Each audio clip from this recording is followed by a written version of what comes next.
በአጋጣሚ ሆኖ እዛ ቤት እኔ ድንግል ሆኜ ተገኘውና እኔ እንድካድማት ያዛታል አውሊያው ማለት ነው። በ11 ዓመትሽ አልኮል ጀመርሽ? ያው በትልቁ በደል የጀመርኩት ማለት ነው። ጫታውንም ጥቅም ያለሽ? አዎ እቅማለሁ። እንደውም ሺሻ ጀምሬ ነበር ያልነገርኩ። እየቀምሽ ተኛለሽ? እንዴት ተገናኛችሁ ከትዳር አጋርሽ ጋር? እንዴት ወደ ትዳር ገባሽ? ያው እንደ ሴቶችም ኪስም መኪናም አላይ። በርሜል ጊዮርጊስ ስትሄጂ ምን ገጠመሽ?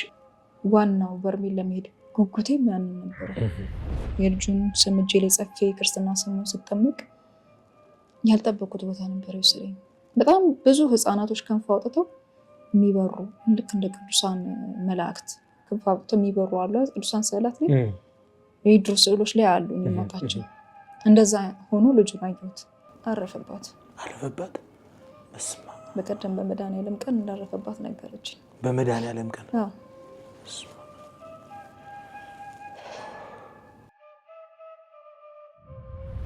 ተመልሼ ግን ሀፋፍ ነው የተመለስኩትና ሲመስለኝ በባልዲ ነው መሰለኝ አንዴ ጭምር ሲያረጉብኝ ይታወቀኛል። ደግሞ ሰወረኝ ማለት ነው።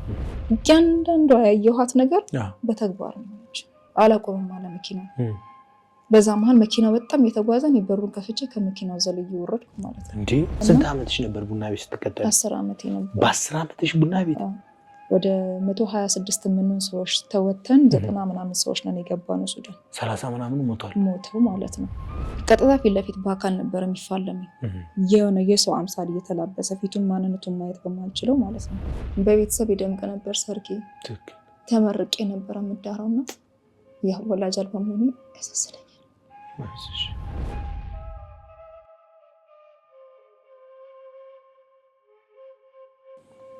አዲስ እድል፣ ሌላ እድል ተሰጥቶኛል። ራስሽን አስተዋውቂልን እስኪ ለተመልካቾች።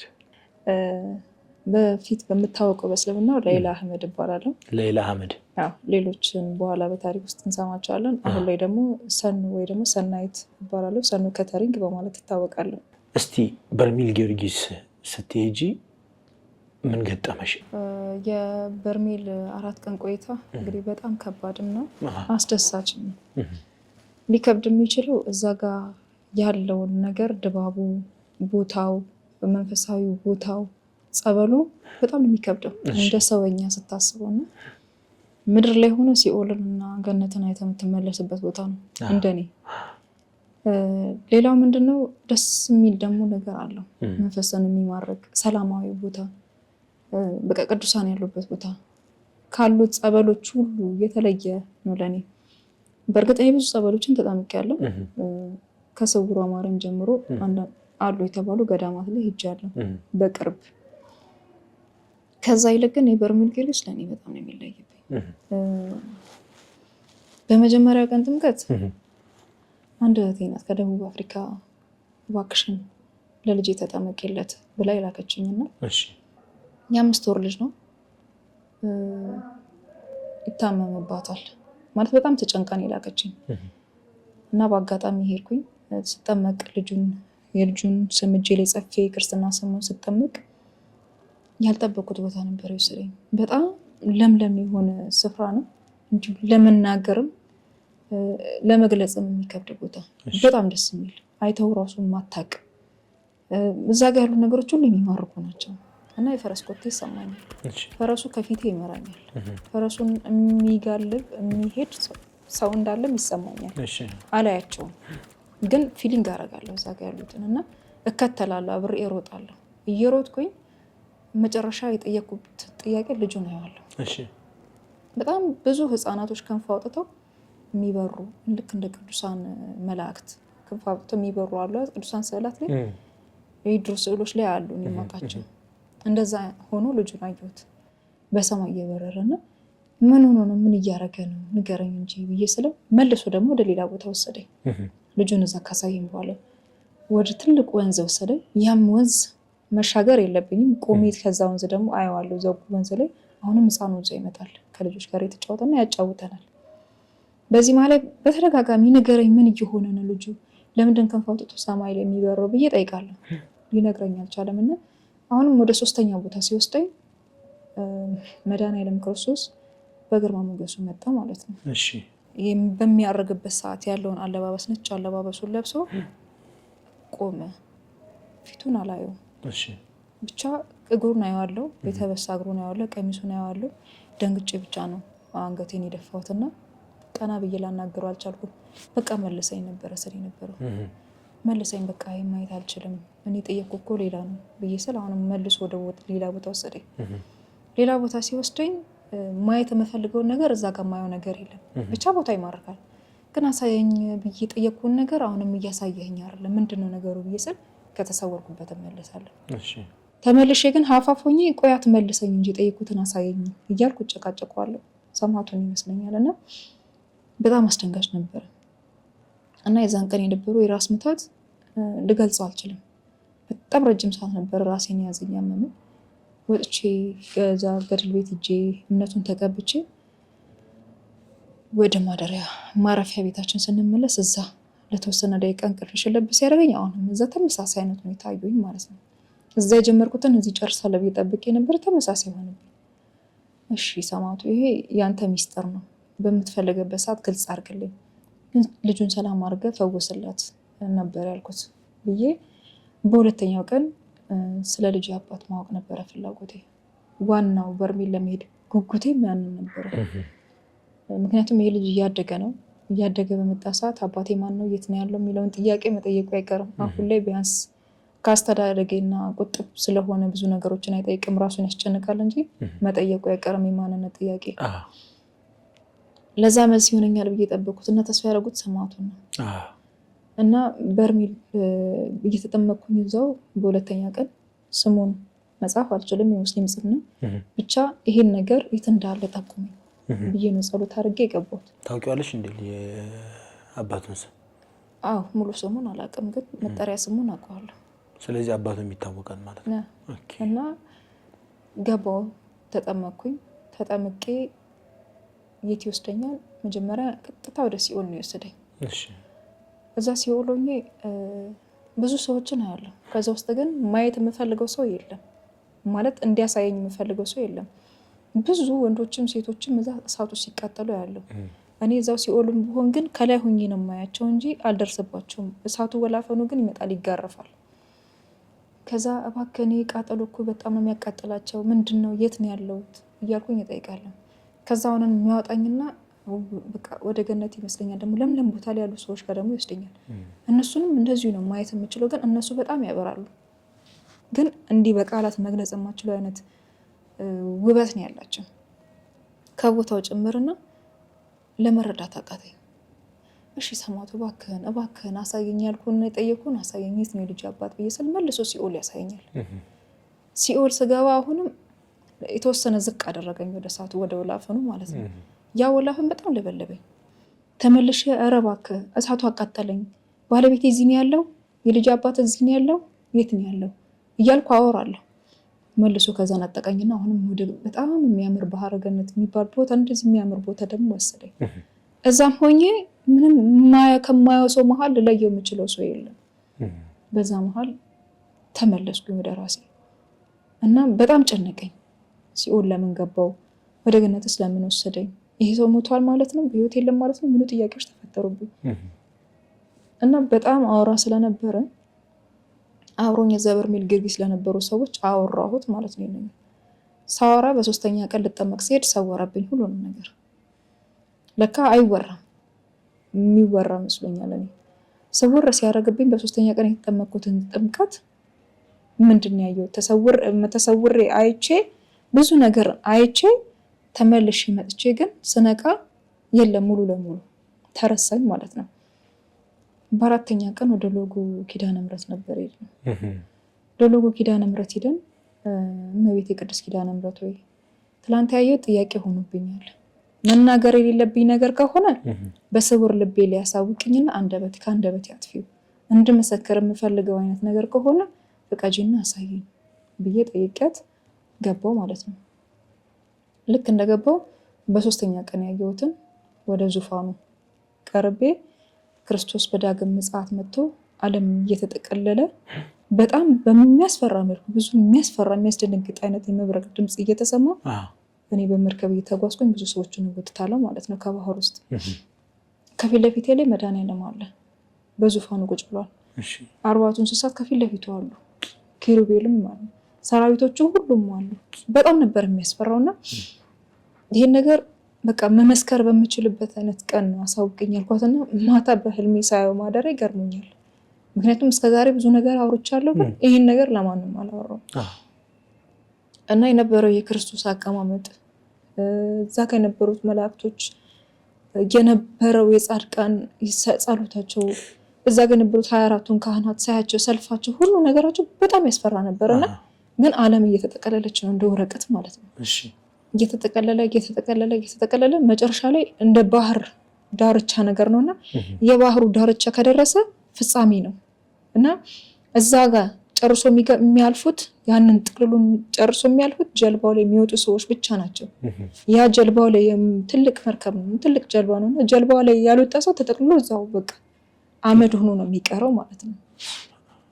እና የሆነ ድምጽ ይሰማኛል፣ አንድ የቀረሰው አለ መልሰኝ፣ አንድ የቀረሰው አለ መልሰኝ ቢስል ትንሽ ዘርጋ ሲያደርግልኝ ያን ሰው አግኝቼ ስቤ ያወጣዋለሁ ማለት ነው። እንደ ውሃ ነገር ነው፣ ስቤ ያወጣዋለሁ። መንገዱ በጣም ረጅም ነው፣ ጫካም ነገርም ነው፣ ወንዝም ነው።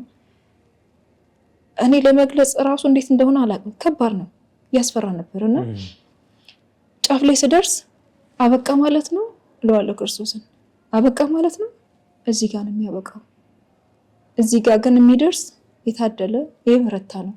እቺን ጫፍ ለመርገጥ ብርቱ መሆን አለባቸው እና ዓለም ይቺ ናት። ከዚህ በኋላ ያለው ምን ይታይሻል አለኝ። ወደኋላ ዞሬ ሳይ ምንም አይታይም፣ ድቅድቅ ያለ ጨለማ ነው። መጀመሪያ ግን ሰዎችን ስስብ ምን ነበረ ዓለም ሁሉ ይታይኝ ነበር፣ እየተጠቀለለ እየመጣ ይታይ ነበር። ልክ እንደ ጋዜጣ ግን ይጠቀለላል። ከዛ እሺ ጌታዬ ምንድነው? እኔስ ምን ክብር ኖሮኝ ነው በፊት ያቆምከኝ? ምን ማድረግ አለብኝ? እሺ እንዴት ነው ብዬ ስለው በሂጅ ወደዛ ተመለሽና ማድረግ ያለብሽን አድርጊ ብሎ ደግሞ ወደ አንድ ቦታ ላከኝ። የሚሄድበት ቦታ ምንድነው? ትልቅ መጠጥ ቤት ነው። በጣም ብዙ ጠጮች አሉ። ከነዛ ጠጮች መሀል አንዷ እኔ ነኝ። ብዙ ጠርሙሶች ተደርድረው አሉ። የወንድ ልጅ ብልትም ደግሞ በማህፀኔ ውስጥ አለ ተቆርጦ ማለት ነው። ሁሉም እርቃናቸውን ናቸው እንዳለ ቁጭ ብሎ ይጠጣሉ። እና ጌታዬ ለምን ወደዚህ መለስከኝ? ከዚህ ህይወት እኮ ወጥቻለሁ፣ አንተን ፈልጌ መጥቻለሁ። ለምን መጠጥ ቤት እመለሳለሁ? እንዴት ሲሆን ልጅ ብለት ማህፀኔ ውስጥ ይቀራል? ይህን አውጣልኝ እያልኩት እማጸነዋለሁ። አያዋለሁ በጭልም በጨረፍታ ነገር አያዋለሁ ክርስቶስን እና አውጣልኝ እባክህን ይህንን የወንድ ልጅን ብልት ከማህፀኔ ውስጥ አውጣልኝ። እዚህ መጠጥ ውስጥ ስለምን እገባለሁ ስለው በጣም ብዙ ሙዚቃ ይሰማኛል። ጫጫታ ነው፣ ምንም አይነት ሰላማዊ ነገር የለም። በቃ የሚጨንቅ ነው። መጨረሻ ላይ እንደ መንቃት ነገር አልኩኝና ደግሞ ሰወረኝ። ደግሞ ሲሰውረኝ ድጋሚ አሁንም ክርስቶስ መጣና ምን ትፈልጊያለሽ አለኝ። ወደ በፊት ማንነት የመልሰኝ። የወንድ ልጅ ብልት ከማህፀን የማይወጣ ከሆነ ዳግም መጠጥ ውስጥ የምኖር ከሆነ ወደ በፊት ማንነት የመልሰኝ ብዬ ስለው እናቴ ቤት ወሰደኝ ማለት ነው። እናቴ ቤት ሲወስደኝ እናቴ ሻሃዳ ታስይዘኛለች። ሻሃዳ በምታስይዘኝ ሰዓት ላኢላሃ ኢለላህ ቤት ለኛለች። ላኢላሃ ኢለላህ ሙሐመድ ረሱላላህ ቤት ሙሐመድ ረሱላላህ ወአሽሀዱ አን ላኢላሃ ኢለላህ ብለሽ ይቺን ከጨረስክ ሻሃዳ ይዘህ ሙስሊም ነው የምትሆነው። ከዛ በፍጹም አይሆንም ክርስቶስ ነው አዳኝ፣ አብ ወልድ መንፈስ ቅዱስ ናቸው አምላክ እያልኩኝ ነቃው ማለት ነው። እንደዛ እየመሰከርኩኝ ወደ ራሴ ተመለስኩኝ።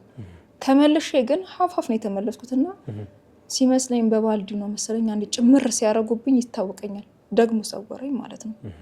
ደግሞ ሲሰውረኝ የት ሄዳለሁ? የሆነ ምግብ እጎርሳለሁ፣ መርዝ ያለው ማለት ነው። እና ማን እንዳጎረሰኝ ለማየት እየተሰቃየሁ እያለ ነቅቼም አፌ ውስጥ የመርዝ ጣዕም ይሰማኛል። ከዛ መጨረሻ ላይ እናቴ እመቤቴ ቅድስት ኪዳነ ምሕረት ወይ ምንድን ነው የበላሁት? የት ነበርኩኝ? ምንድን ነው ብዬ ምንም ነገር ማወቅም ስላልቻልኩኝ እመቤቴ አንቺ ፍቺው ብዬ ያንን ጸበል ጨርሼ ተመለስኩ ማለት ነው። በርሜል ደርሼ ከመጣሁ በኋላ በህይወቴ ውስጥ እያንዳንዱ ነገር ያለፈ ታሪክ ነው የማይመስሉኝ ነበር። ከህፃኑ ልጅ ጀምሮ እውን እየሆኑ ነው የመጡት። ህፃኑ ልጅ አረፈባት። በቀደም በመድኃኒዓለም ቀን እንዳረፈባት ነገረች። በመድኃኒዓለም ቀን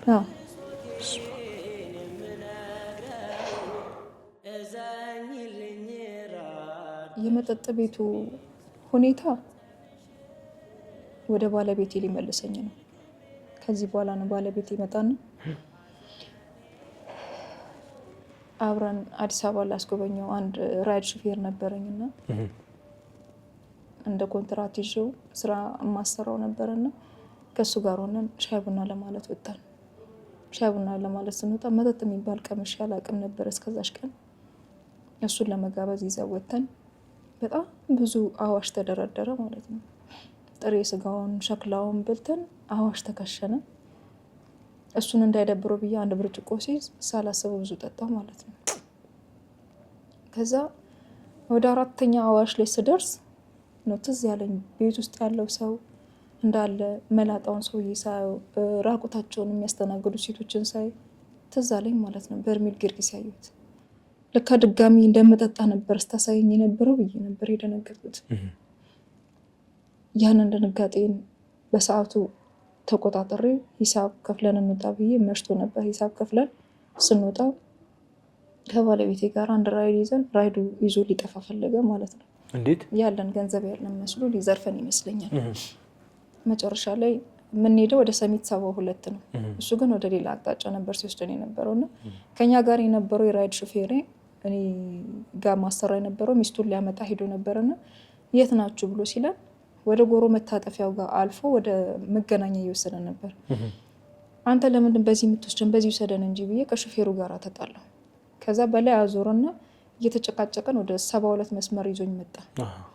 በዛ ይዞኝ ጥሶ ሊጠፋ ማለት ነው። ከዛ ቆጣሪ አላስነሳም ብለህ ነበረ። መጀመሪያውንም ቆጣሪ አላስነሳም ስትል በጣም ፈርቼህ ነበረ። እንዴት ማናቅ መስሎክ ነው እንጂ በምን ስንጨቃጨቅ በር አላቆምም አለ መኪናው። በዛ መሀል መኪናው በጣም የተጓዘን የበሩን ከፍቼ ከመኪናው ዘልዬ ወረድኩ ማለት ነው። በጣም ምክንያቱም መጠጡም አለ የሆነ እየተፈጠረ ያለውም ነገር በጣም አስደንግጦኛል። ምን ውስጥ ልገባ ነው? አንደኛ ነገር ወይ ልደፈር ነው አይምሮ ውስጥ የመጣው ምንድነው የወንድ ልጅ ብልት በማህፀን የማየው ነው። እነዚህ ወንዶች ሊደፍሩኝ ነው፣ ከባለቤቴ ጋር ዝሙት ውስጥ ልወርቅ ነው፣ ወይ ደግሞ እሱ ሊደፍረኝ ነው ምናምን የሚሉ ነገሮች ስለነበሩ ያለኝ አማራጭ መኪናውን ከፍቼ ዘልዬ መውረድ ነበር። መኪናውን ከፍቼ ዘልዬ ወረድኩኝ ከመኪናው። እንደ አምላክ ፈቃድ ሆኖ ሳልወድቅ ትንሽ ብቻ ጉልበቴን እንትን መታኝ። ወይ ልጁም ደንግጦ መኪናውን አቆመ። ከባለቤቴ ጋር ተጣሉ። ብሩን ከፍለነው ወረደን። ሰዎችም ተሰባስቡና ወደ ቤታችን በእግር ገባ። የዛለት ማታ በህልሜ በርሜል ጊዮርጊስ ነው የሄድኩት ጠጥቼ ማለት ነው። እና ሰማቱ መጥቶ ምን ይለኛል? አየሽ አለኝ ከወንድ ልጅ ብልትስ ድነሻል፣ መጠጡን ግን ደግመሽዋል። ከዚህ በኋላ ያለውን ህይወትሽን አደራ ብሎኝ ሄደ ማለት ነው። ማመን ያቃተኝ። ተነሳው ሌሊት ሄድኩኝ ንስሐ አባቴ ጋር ነገርኳቸው። ቀኑን አይን ወሰድኩኝ፣ ንስሐ ገባሁበት። ምን ማድረግ እንዳለብኝ ግራ ተጋባ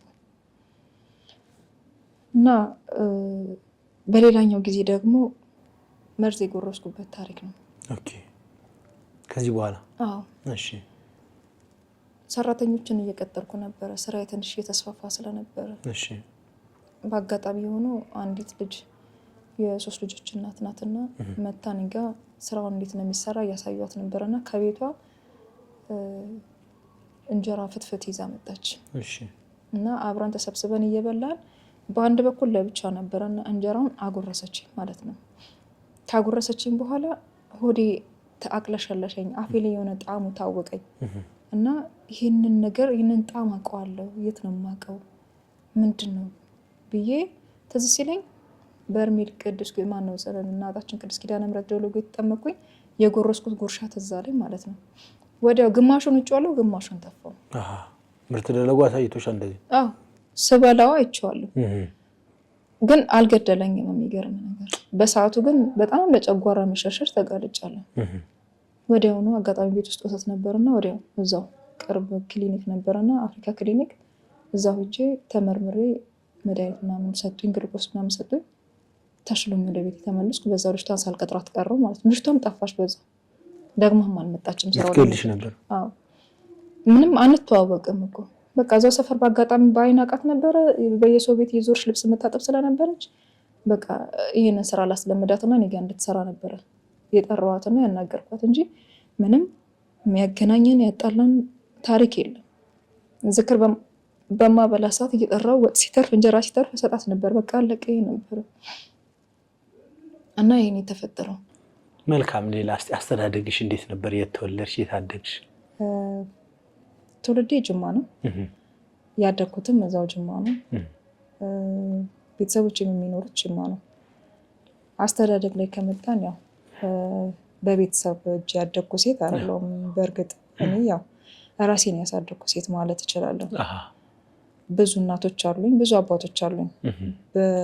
ባይወልዱኝም ለተወሰኑ ጊዜ ያሳደጉኝ ማለት ነው።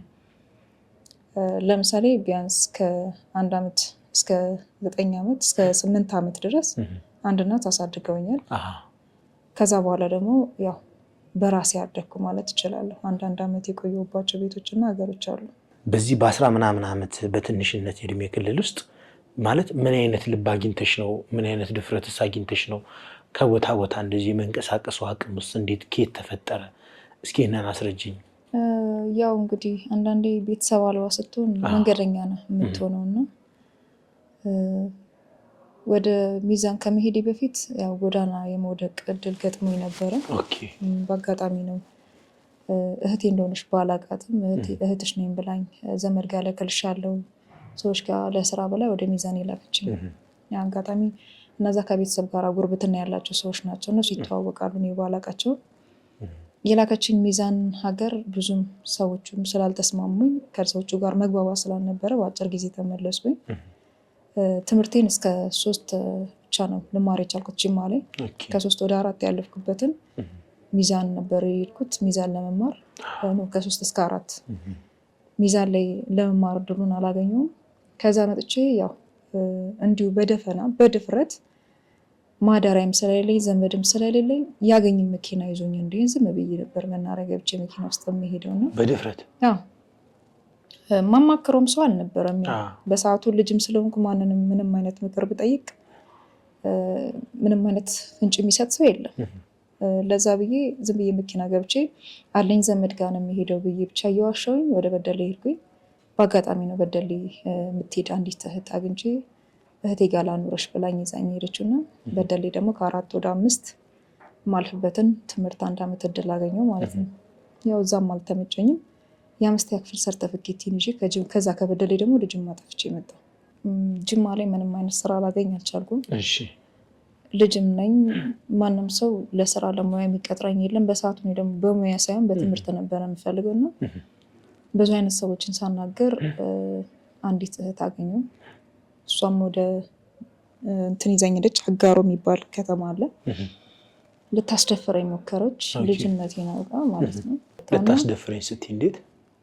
ተነጋግራ ነበረ። ደላሎች ነበሩ። አብረን ሱዳን እንሄዳለን እንቀየራለን፣ እነዚህ ቤተሰብ ልሰናበት በሚል ነው ይዛኝ ሄደችው። ከእሷ ጋር እዛ በምቆይበት ሰዓት ሆቴል ነበር ያረፍነው። የያዘችበት ሆቴል ያው ወንዶችን ጠራች። መጠጥ መጣ፣ ጫትን መጣ፣ ሲቃመም ተዋለ ማለት ነው። በዛ አጋጣሚ እኔ ብዙም የዚህ አይነት የሱስ ተጠቂ አልነበርኩም በሰዓቱ። ለስላሳ ነበር አዝዤ ስጠቀም የነበረው። አመሻሽ ላይ ከወንዶቹ ጋር ጥላኝ ወጣች ሽንት ቤት ብላ።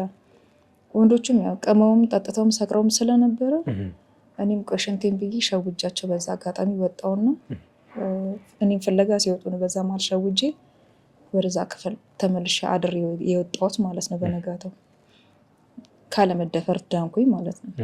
በዛ አጋጣሚ ያው በማግስቱ ተነስቼ ወደ ጅማ መመለስ ስለነበረብኝ ወደ ጅማውን መኪና ለምኜ ተመለስኩኝ።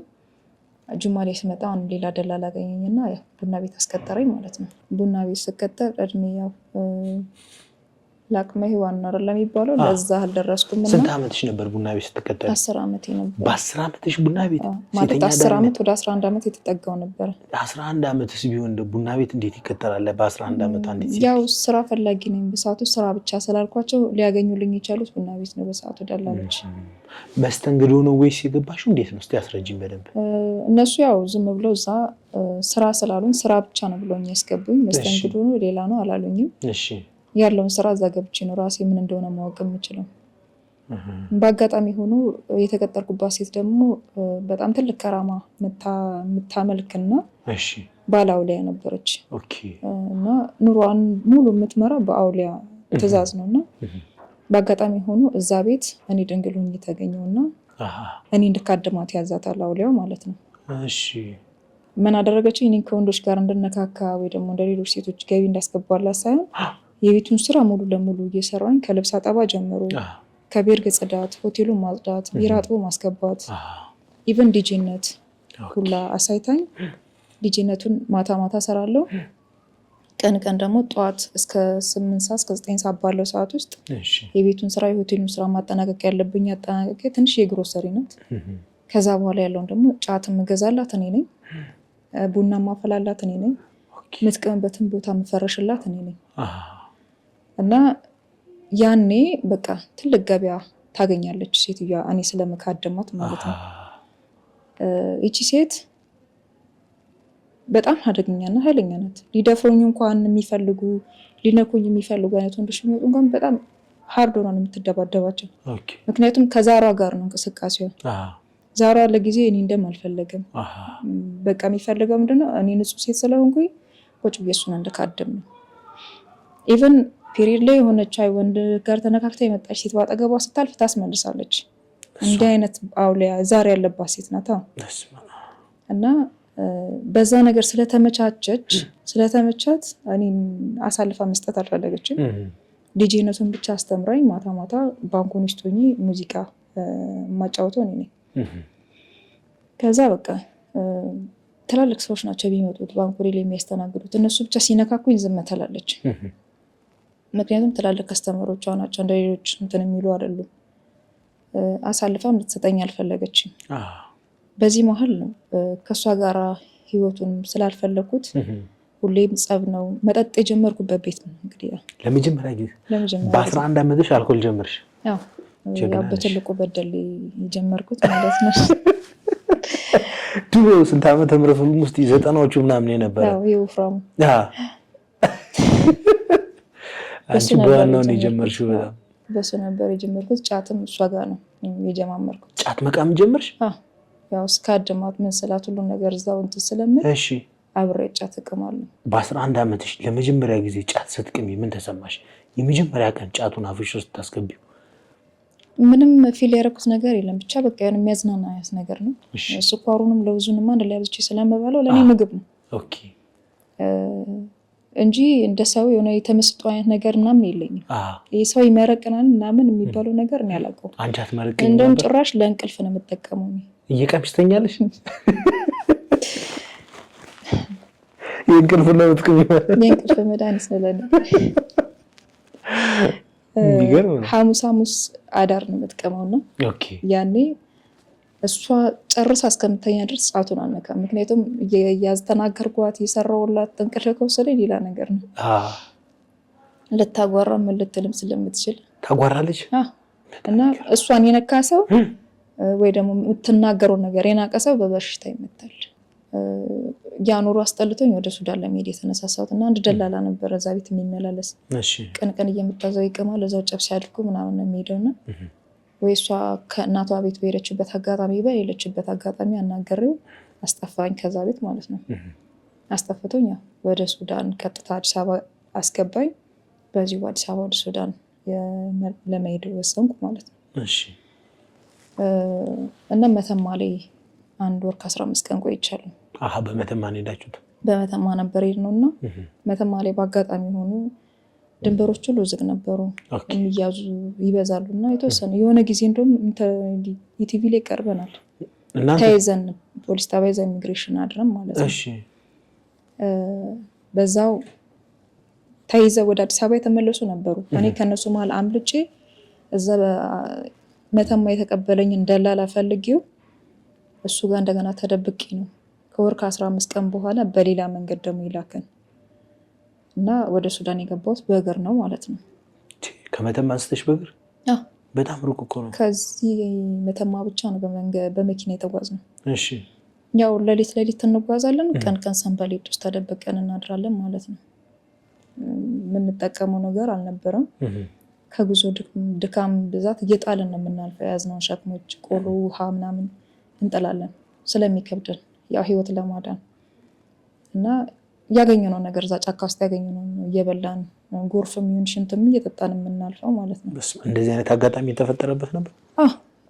ውሃ በጣም ጠምቶን ነበረና 3 ቀን መተላለፊያ መንገድ ዝግ ሆኖ 3 ቀን ውለን አድረናል አንድ ቦታ ላይ እና በአጋጣሚ እንደ መሬት የቋጠረው ቆሻሻ ውሃ ነበርና ከመሞት ብለን ያንን ጠጥተናል። ቆሻሻው ነው ብቻ ለመትረፍ ያንን አድርገናል።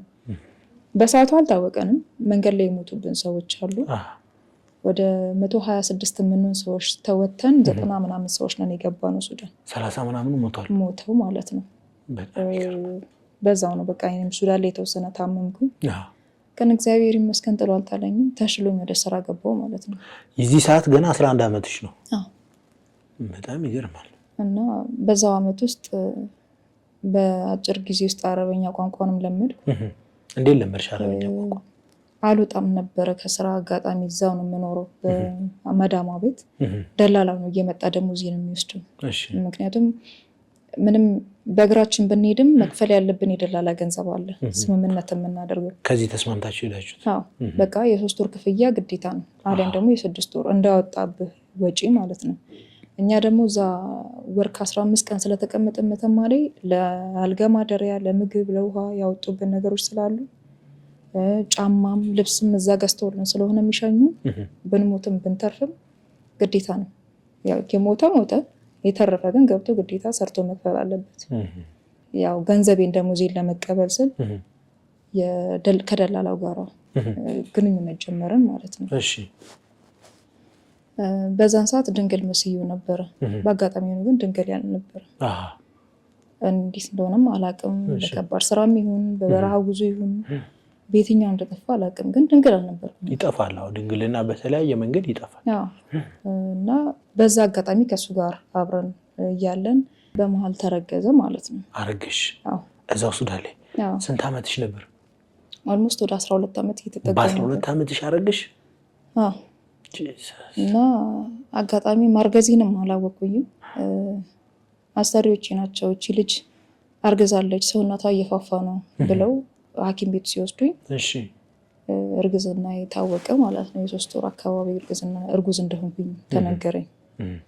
ከዛ ባላለሽ ወይ ሲሉኝ ኧረ እኔ ባል የለኝም፣ ጓደኛ ሰረ ጓደኛ የለኝም። ምክንያቱም ማንም ብዬ ጓደኛ አላለሁ።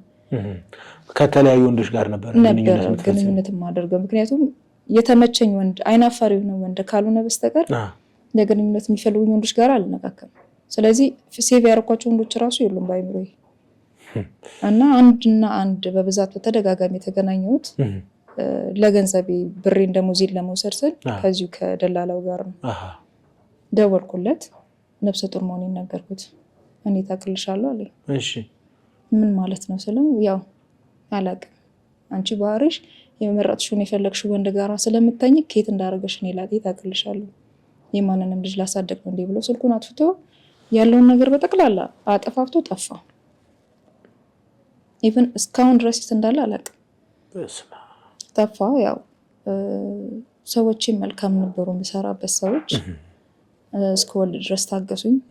ስወልድም አረሱኝ። ልጄን ማሳደግ ጀመርኩ። ልጄን እያሳደግኩኝ ግን በዛ አጋጣሚ ቤተሰብ እናፈላልግ ነበር። ምክንያቱም እስከዛች ታይም ድረስ ሙሉ ለሙሉ እነማን እንደሆኑ ዲቴል አላቃቸውን ቤተሰቦቼ፣ እናቴን ማለት ነው። እና በአጋጣሚ ግን ወንድሜ ፌስቡክ ላይ ያገኘኝ ከልጄ ጋር የምፖስተውን ፎቶ እያየ እህቴ ነሽ አይደል አለኝ። እንዳንቺ አይነት እህት አለችኝ አለ። ምናልባት እኔም ቤተሰብ እያፈላለኩ ነው በሚል ተግባብተን አወራን። ደወልኩለት፣ ከእናቴ ማስተዋወቀኝ፣ መምጣት እንዳለብኝ ነገሩኝ። እና በ2 ዓመት ከ7 ወር ከ6 ወር ገደማ ማለቴ ልጄ 2 ዓመት ከ7 ከ6 ወር እንደሆነ ማለት ነው ተመልሼ ልጄን ይዤ መጣሁ ማለት ነው። ልጄን ይዤ ስመጣ ቤተሰብ ጋራ የመጀመሪያ ትውውቅ ከልጄ ጋራ የእህቴ ባልና ወንድሜ ሆነው ተቀበሉኝ። ቤተሰብ ጋር ገባሁ። በምን ምክንያት እንደጣሉኝ ለምን ስደተኛ እንዳረጉኝ ጠየቁኝ። በእንጀራ አባቴ ምክንያት እንደሆነ ተናገረች እናቴ። ከዛ በፊት አታውቂም ነበር? አላውቅም። እና ያለውን ነገር አልፎ አልፎ ስትነግረኝ ያው ለማመን ቢከብድም አምነህ ትቀበላለህ። እዛም ነገሮች አልተስማሙኝም እና የግድ መውጣት ስላለብኝ ልጅን ይዤ ወጣሁ ማለት ነው ከእናቴም ቤት።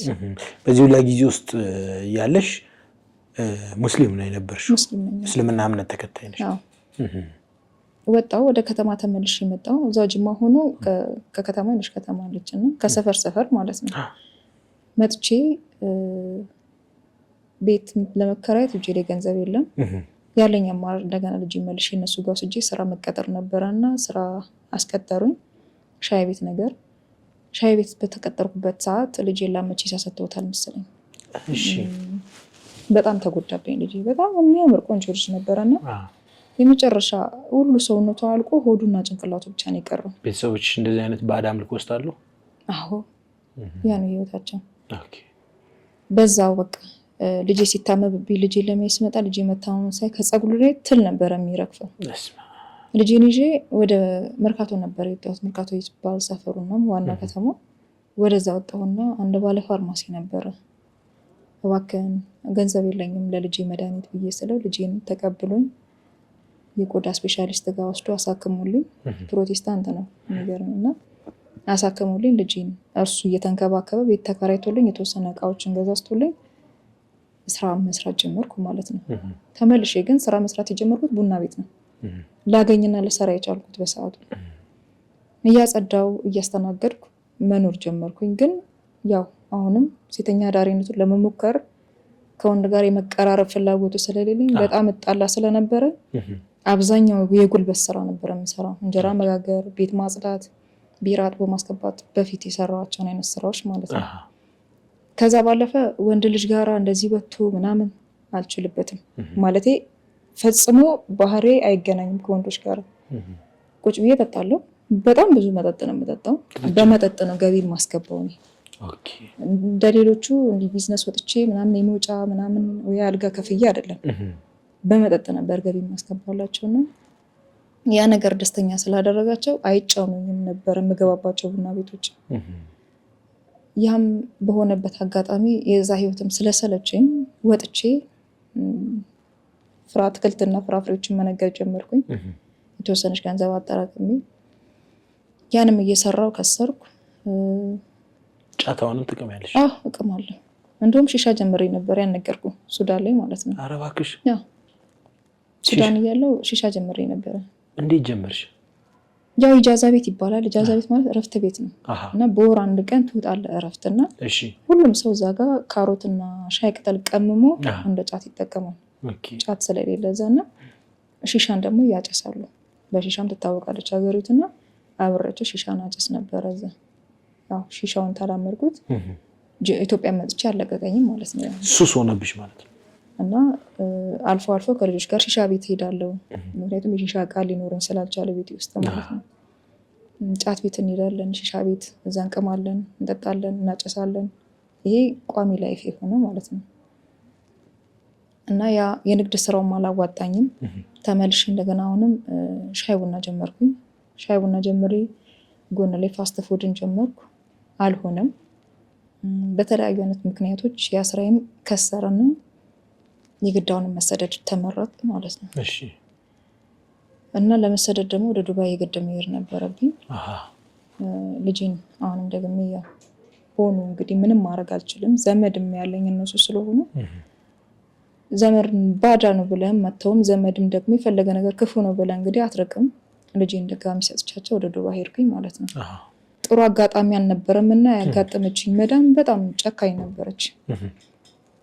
እስከ 4 ወር ድረስ ደህና ደሞዝ ተከፍለኝ ነበር። ከ4 ወር በኋላ ምንም አይነት ደሞዝ ልትከፍለኝ ፈቃደኛ አልነበረችም። ወደ 2 ወር የሚሆን ገንዘብ ከለከለችኝ እና ከእሷ ቤት ለመጥፋት ተገደድኩ ማለት ነው። ዱባይ ውስጥ እና ህገ ወጦኝ ለመስራት አሰብኩኝ። ምክንያቱም አላማዬ ሰርቼ ገንዘብ ለመያዝ ነው። ደሞዝ የማይከፈለኝ ከሆነ ስለምን ብዬ ይሰራሉ በሚል ማለት ነው።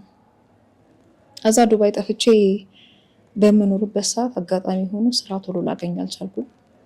እዛም ድጋሚ መጠጣት ጀመርኩ ማለት ነው። አበሻዎች ጋር ነው የገባሁት። ከነሱ ጋር እየኖርኩ ጠጣለሁ። ሺሻም እንደልብ ነው አጭሳለሁ። ብቻ ከወንዶች ጋር ነው የማትገናኙ ዱባይ ላይ። ስራ አገኛለሁ፣ እገባለሁ፣ እወጣለሁ፣ እገባለሁ፣ እወጣለሁ። ምንም አሪፍ የሆነ ስራ ላገኝ አልቻልኩም እና በስተመጨረሻ በ3000 ድርሃም ስራ አገኘው ማለት ነው። ያ ማለት ትልቅ ብር ነው። 3000 ድርሃም ማንም ሰው መቀጠር አይችልም። ወይ የራሱ አይዲ ካለው የራሱ ቪዚት ቪዛ ወይ ተመላላሽ የሚመለስበት አይነት በቃ ፍሬ የሆነ ሰው ሀገሩ ላይ በጣም የኖረ ሰው ነው በዛን ያህል ብር ሊቀጠር የሚችለው መዳምሽ ቤት ማለት ነው።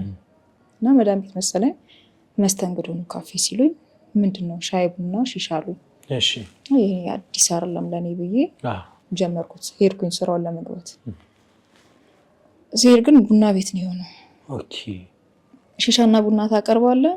ሺሻና ቡናውን እየተጠቀመ ሰውየው የሚፈልገውን ነገር ትፈጽምለታለህ ማለት ነው። እና ያ መሆኑን ሳቅ አልሰራም አልኩኝ። አሁንም እንደድል ሆኖ ጠንቋይ ቀላቢ ሴት ጋር ነው የገባሁት። የህንድ ጠንቋይ ነው እሷ ደግሞ የምትካደመው እና ህንዶች ናቸው። በሳምንት አንድ ቀን እሷ ጋር መጥተው ጸሎት አድርገውላት ምናምን ይሄ የህንዶችን እንትን የሚያደርጉት ባህላዊ እንትናቸው አለ። እሱን አድርገው የሚሄዱት እና ሁሉንም በማጂክ አስራቸዋለች። እዛ እሷ ጋር የሚሰሩትን አመልጣለሁ ማለት የለም ዘበት ነው። አሸንፈ እወጣለሁ ብለህ ካልክ ትገደላለህ። ያው ለዲያብሎስ ግብሩ ነው የምትሆነው። በዛ አጋጣሚ ነበረ በጣም ተሰቃይቼ ሳለቅስ ሳነባ የመጣውን ባንጋሊም ሆነ ፓኪስታንም ሆነ ቡና አቅርቢ ሲለኝ ቡና አቅርቤ እኔ ማሳጅ አርጊ ሲለኝ የምን ማሳጅ ነው ብዬ ጀበናውንም የሺሻውንም ስፋነክት ስደበድብ ከረምኩኝ ማለት ነው። በጣም ተደባዳቢ ነኝ። በጣም እጣላለሁ። በጣም ሰው እመታለሁ። ሰንዝሬም ደግሞ ሰው አልምርም። በሰዓቱ ያው እኔ ላይ የነበረ መንፈስ ነው ብዬ ነው የማምነው እንጂ እኔ ሴት ሆኜ ጀግና ሆኜ አይደለም። ወንድ ልጅ በአንድ ጥፊ እኔ ሊጥለኝ የሚችል ነው። ድፍረቱ አለ ልብሽ ውስጥ። አብሿምም ነበርኩኝ። ትንሽ ነገር ያበሳጨኛልና ግንፍል ካልኩኝ በቃ አልመለስም። ወይ ያን ሰው ደብድቤ አድምቼው ስል ነው የምረጋጋው። ይሁን እንደ መንቀጥቀጥ ምናምን አይነት ባህሪው ላይ ነበረብኝ። እንዲህ አይነት ነገሮች ሲፈጠሩ በቃ ኧረ ያለ እኔ እዚህ የመጣሁትን ቁርአንን ደግሜ አፍዤ ጎበዝ ሙስሊም ሆኜ ኒቃቢስት ሆኜ እኖራለሁ ብዬ ነው። እንዴት ተመልሼ እንዲህ አይነት ህይወት ውስጥ እንድገባ ትፈቅዳለህ ብዬ በተደጋጋሚ ጸሎት አደርግ ነበር እያለቀስኩ። የሮብ ቀን እየካደመች ሮብ ቀን ወደ ግሮሰሪዋ አትመጣም። እኛን የምንሰራው እዛ አካባቢ መታ ከወንዶችም አትነካካም። ምንም አይነት ስራም አትሰራም። ቤቷን ቁጭ ብላ የምትውለው የሚመጡ ህንዶች ይመጣሉ። ሪሻውም ጫውቱን ቡናውም እዛ ሲደረግ ይውላል። አምልኮ የስርዓት አምልኳቸው ማለት ነው። በዛ መሀል ላይ ሮብ ቀን ፀሐይ ላይ ጠራራ ፀሐይ ላይ ቆሜ ቅዱስ ገብርኤልን አውቀው ነበረ። እማውቀው እዛ ሰፈር ያሳደጉኝ 9 ዓመት ያደግኩበት ሰፈር የቅዱስ ገብርኤል ሰፈር ነው። ሳር ሰፈር ይባላል ሰፈሩ ነው። ኧረ አንተ የክርስቲያኖች አምላክ የክርስቲያኖች አምላክ ገብርኤል ሆይ ብዬ ነበር እንደውም የጠራሁት። መልአክ ብዬ ሳይሆን አምላክ ብዬ ነበር የጠራሁት። አጣቂማን እና አንተ ከዚህ ህይወት ካዳንከኝ ካስመለጥከኝ ማህተብን አስሬ ክርስቲያን ሆኜ አንተን ሳመልክ እኖራለሁ ብዬ በሰዓቱ ተሳልኩኝ ማለት ነው። እና እንግዲህ ሳይውል ሳያድር የዛን ዕለት ማታ አንድ ሱዳኒ መጣ። ከዛ ሱዳኒ ጋራ ተጣላው። ቡና አቅርቢ ያለኝ ቡና አቀረብኩለት። ቅጂ ብሎ ሲለኝ አልቀዳም ራስ ቀር ተጠጣ አልኩት። ምን ለሽርሙጥና አይደል የመጣሽ እንዴ አንቺ ሸርሙጣ ነኝ ቅጂ ብሎ ሲለኝ የሸርሙጣየ በሚል ጀበናውን የፈላ ጀበናውን አናቱ ላይ ነቀኩበት ማለት ነው። ሱዳኒዎችና ኢጅፕቶች በጣም ሀርዶች ናቸው። ማን ሴት አይደለም ወንድ ነክቷቸው የሚመለሱ አይነት ሰዎች አይደሉም። ኃይለኛ ጸብ ተነሳ። ከዛ ያው ተደብቄ አመልጣለሁ ብዬ ስል በግርግር መሀል መኪናው ሲገባ አሁንም ለምን ያመልጠኛል መኪናውን ሰበርኩበት። የዛን ዕለት በጣም ኃይለኛ ከባድ ጸብ ተነሳ። ለሴትዮዋ ተደወለላት። አጋጣሚ አብራት የምትካደማት ትልቅ ባለአውሊያ ሴትዮ ነበረች እና እሷ ደወለችልኝ። ለምን እንደምትታዩ ከሰው ጋራ ሁሌ የሰው ደም ታፈሻለሽ? እንደዚህ ከሆነ እኔ እንዴት ነው የምትቀጥዩ ስራውን? ሲቀጥልሽ ደግሞ በዛሬ ቀን ማንም መጥቶ ሊያድንሽ አይችልም። ፖሊስ ቢይዝሽ ህገወጥ ነሽ። እኔ ደግሞ አላቃትም ነው ብዬ የምለው እዚህ ከዚህ ስራ የምታስወጡኝ ከሆነ አስወጡኝ፣ ካልሆነ አልፈልግም ሲል ነይ ወደ ቤት በሩን ዘግተሽ አለችኝ። በሩን ዘግቼ ሄድኩኝ። አጋጣሚ ቀን የሸጥኩት 200 ድርሃም 270 ድርሃም ጄሪ ነበረ። እሱን ይዤላት ሄድኩኝ። ከአሁን በኋላ የአንቺ ስራ ይብቃኝ፣ 3000 ብሩንም ከስሬዋለሁ፣ ይቅርብኝ። ከአንቺ ጥቅም ጉዳትሽ ነው ያመዘነው። በየጊዜው ዕቃ እየሰበርሽ እየገዛው እየተካው፣ ስለዚህ ለቀቅ ሂጂ ይለኝ አለችኝ። አላመንኩም። እውነት ሰምተኝ ነው እንደ ገብርኤል ብያልኩኝ። በቃ የስለቴ ሰምሮ ነው አልኩኝ። ይሄማ ውዬ አላድርም አልኩኝና በዛ ማታ ወጥቼ ከሄድኩኝ ደግሞ ያ የመታው ሰው ቢበቀለኝስ? አሁን ደግሞ ፈተና አልሆንበትም አድሬ እሄዳለሁ አልኩኝና አድሬ በማግስቱ ሸኘችኝ። ወደ ጓደኞቼ ጋር ሄድኩኝ። በሉ እኔ አሁን ክር ስጡኝ፣ መስቀል ስጡኝ አልኳቸው። ለምን ብሎ ሲሉኝ እኔ ክርስቲያን ነው ያለው። ዝም ብሎ ክርስቲያን ይኮናል እንዴ ነበር ያሉኝ። ያው እኔ አሁን ተስዬ ስለቱ ሰምሮልኛልና መስቀልና ሰሪ ክርስቲያን ነው አንተና መልካለው ብያለሁ ለገብርኤል መስቀል ስጡኝ ሲሉ እየሰላቸው በእንደዚህ አይነት ሁኔታ ክርስትና አትቀበይም። ክርስትና መጀመሪያ ሄደሽ ተጠምቀሽ ነው ያሉኝ። እኔ ድሮ ተጠምቄያለሁ። ያው በልጅነት ሂጂ ምዛ አስጠምቅ ስለነበረ ድሮ ተጠምቄያለሁ። ድጋሚ ጥምቀት ምንም አያስፈልገኝም። መስቀል ካልሰጣችሁ እንዴ በጣም ታገየ ከአንዷ ልጅ መስቀል ተቀበልኳትና አሰርኩኝ። እና ንስሐ አባቷ ጋር ተወስደኝ ነበረ። ስትወስደኝ አሁን ጊዜው አይደለም ነገ ይዘሻት ነይ አሉ በመጀመሪያ። ከዛ አጋጣሚ የሆነ ስራ አግኝቼ ገባሁ። ክርስትናውን ሳልነሳ ስራውን አግኝቼ ገባሁና እየሰራሁ እያለ ያን ስራ አልሆነም። ተመልሼ ደግሞ ምን አሰብኩኝ፣ ያቺ ሴትዮ ካፍቴሪያ ተከራይታ ትሰራለች። እኔ ለምን ተከራይቼ አልሰራም? ቡና ቤት ሻይሻና ቡና በመሸጥ የግድ እኮ ገላን መሸጥ የለብኝም የሚለው ነገር ባይምሮ የመጣና ከሆነ ልጅ ጋር ተመሳጥረን ተከራየም ማለት ነው። ስንከራይ የቤቱን ኪራይ የምትሸፍነው ልጅቷ ናት። እኔ ምንም ገቢ አላስገባም። ዝም ብሎ ብሎ መግባት ሆነ የኔ ስራ። በ15 ቀን ውስጥ ታውቁኝ። ከዛ አሁንም አንዷ ቤት እጄ ተቀጠርኩኝ። እዛው ድጋሚ እንደዛ አይነት ስራ ያለበት ቦታ ማለት ነው። እና በአጋጣሚ ሆኖ እቺ ሴት 2 ግሮሰሪ ያላት እቺ እና ሁለቱም ግሮሰሪ ላይ ታችኛው ግሮሰሪ 1-2 ልጆችን አቁማ ላይኛው ግሮሰሪ ብቻዋን ነው የምትሰራው። እዚህኛው ግሮሰሪ ላይ አብሬት እንድሰራ ተነጋገርንና በመጠጥና በሺሻ በቡና ገቢ ላስገባልሽ ይችላል በሚል ስምምነት ገባው እሷ ጋር። ከወንድ ጋር እንዴት መገናኘት እንዳለብኝ፣ የግድ ሴክስ ማድረግ እንደሌለብኝ አሳምናኝ፣ እንዴት መሸወድ እንዳለብኝ፣ የግድ ብቻ ስለተገናኘሽ ወንዶች አይረኩም እዚህ ሀገር እንደኛ ሀገር አይደለም ብላኝ አሳየችኝና ማሳሽ በማድረግ እግራችንን ገጥመን እግራችንን ብቻ እንዲያገኙ እናደርግና እግራችንን ቫዝሊን ቅባት ነገር ለቅልቀን እግራችን ላይ ግንኙነት አድርገው ይሄዳሉ። በእንደዚህ አይነት ሁኔታ እሷ ጋር ለተወሰነ ጊዜ ቀጠልኩ ማለት ነው። ተስማማን፣ ተግባባን እና ማታ ማታ እሷ ጋር በማድርበት ሰዓት የመምህርን ገጠመኝ ታዳምጥ ነበር። እና ተኝቼ በአጋጣሚ የእኛ ቤት ታሪክ የተነገረበትን ገጠመኝ ስታዳምጥ ሰማታለሁ። ምንድን ነው የምታዳምጪው አልኳት። መምህር ተስፋዬን አታውቂም እንዴ? ክርስቲያን ሆነሽ መስቀል አስረሽ አለችኝ። ኧረ አላውቀውም አልኳት። አታውቅም እሷ ገና ክርስትና አለመነሳቴም አታውቅም፣ ምን አይነት ህይወት ላይ እንደነበርኩም አታውቅም። ምንድን ነው ብዬ ስላት ቁጥሩን አየሁኝና ስልክ ነበረኝ፣ ስልኬ ላይ ጭኜ በማግስቱ አልሄድኩም ስራ። ወደ ክላሴ ገብቼ ማዳመጥ ጀመርኩ የመምህርን ገጠመኝ። ከዛ ወደ 3 ወር ያህል ሰርቻለሁ እሷ ጋር። ለ2 ወር ያክል ደግሞ ከእሷ ጠፋውና ወጣሁኝና ሌሎች ልጆች ጋር ገብቼ ቁጭ ብዬ ከልጆች ገንዘብ እየተበደርኩኝ ለቤተሰብ እየላኩ ያንን ገጠመኝ ስማር ቆየሁ ማለት ነው። ወደኋላ ተመልሼ ኮርሶችን መውሰድ ጀመርኩኝ። ያንን ኮርስ ስወስድ ክርስትና ምን እንደሆነ፣ እንዴት መነሳት እንዳለብን፣ አንድ ሰው ሳይጠመቅ ስጋው ደግሞ ሳይቀበል ኦርቶዶክስ እንደማይባል እነዛን ትምህርቶች ኮርሶች ወሰድኩኝና ሂጄ መጀመሪያ ያገኟቸውን ቄስ አገኟቸው። እሳቸው መማር አለብሽ ለ5 ወር በትንሹ ቢያንስ፣ ትልቁ የ3 ዓመት ነው፣ ለ5 ወር ግን መማር አለብሽ ሲሉ 5 ወር ባክኛለሁ፣ ክርስቲያን ሆኛለሁ ብዬ መስቀል አስሬ ከዚህ በኋላ ደግሞ 5 ወር ቀጥይና ተማሪ ብለው የሚሉኝ ከሆነ መጥፊያዬ ነው የሚሆነው፣ አሁን ያጥምቁኝ አልኳቸው። ምክንያቱም እኔ ጋር የነበረው ማን እንደሆነ ገባኝ ማለት ነው። በዛው በትምህርት ውስጥ አገኘ ምን አይነት መንፈስ እኔ ላይ ሆኖ እንደዛ አይነት ህይወት ውስጥ ሲያኖረኝ እንደነበረ ተረዳው እና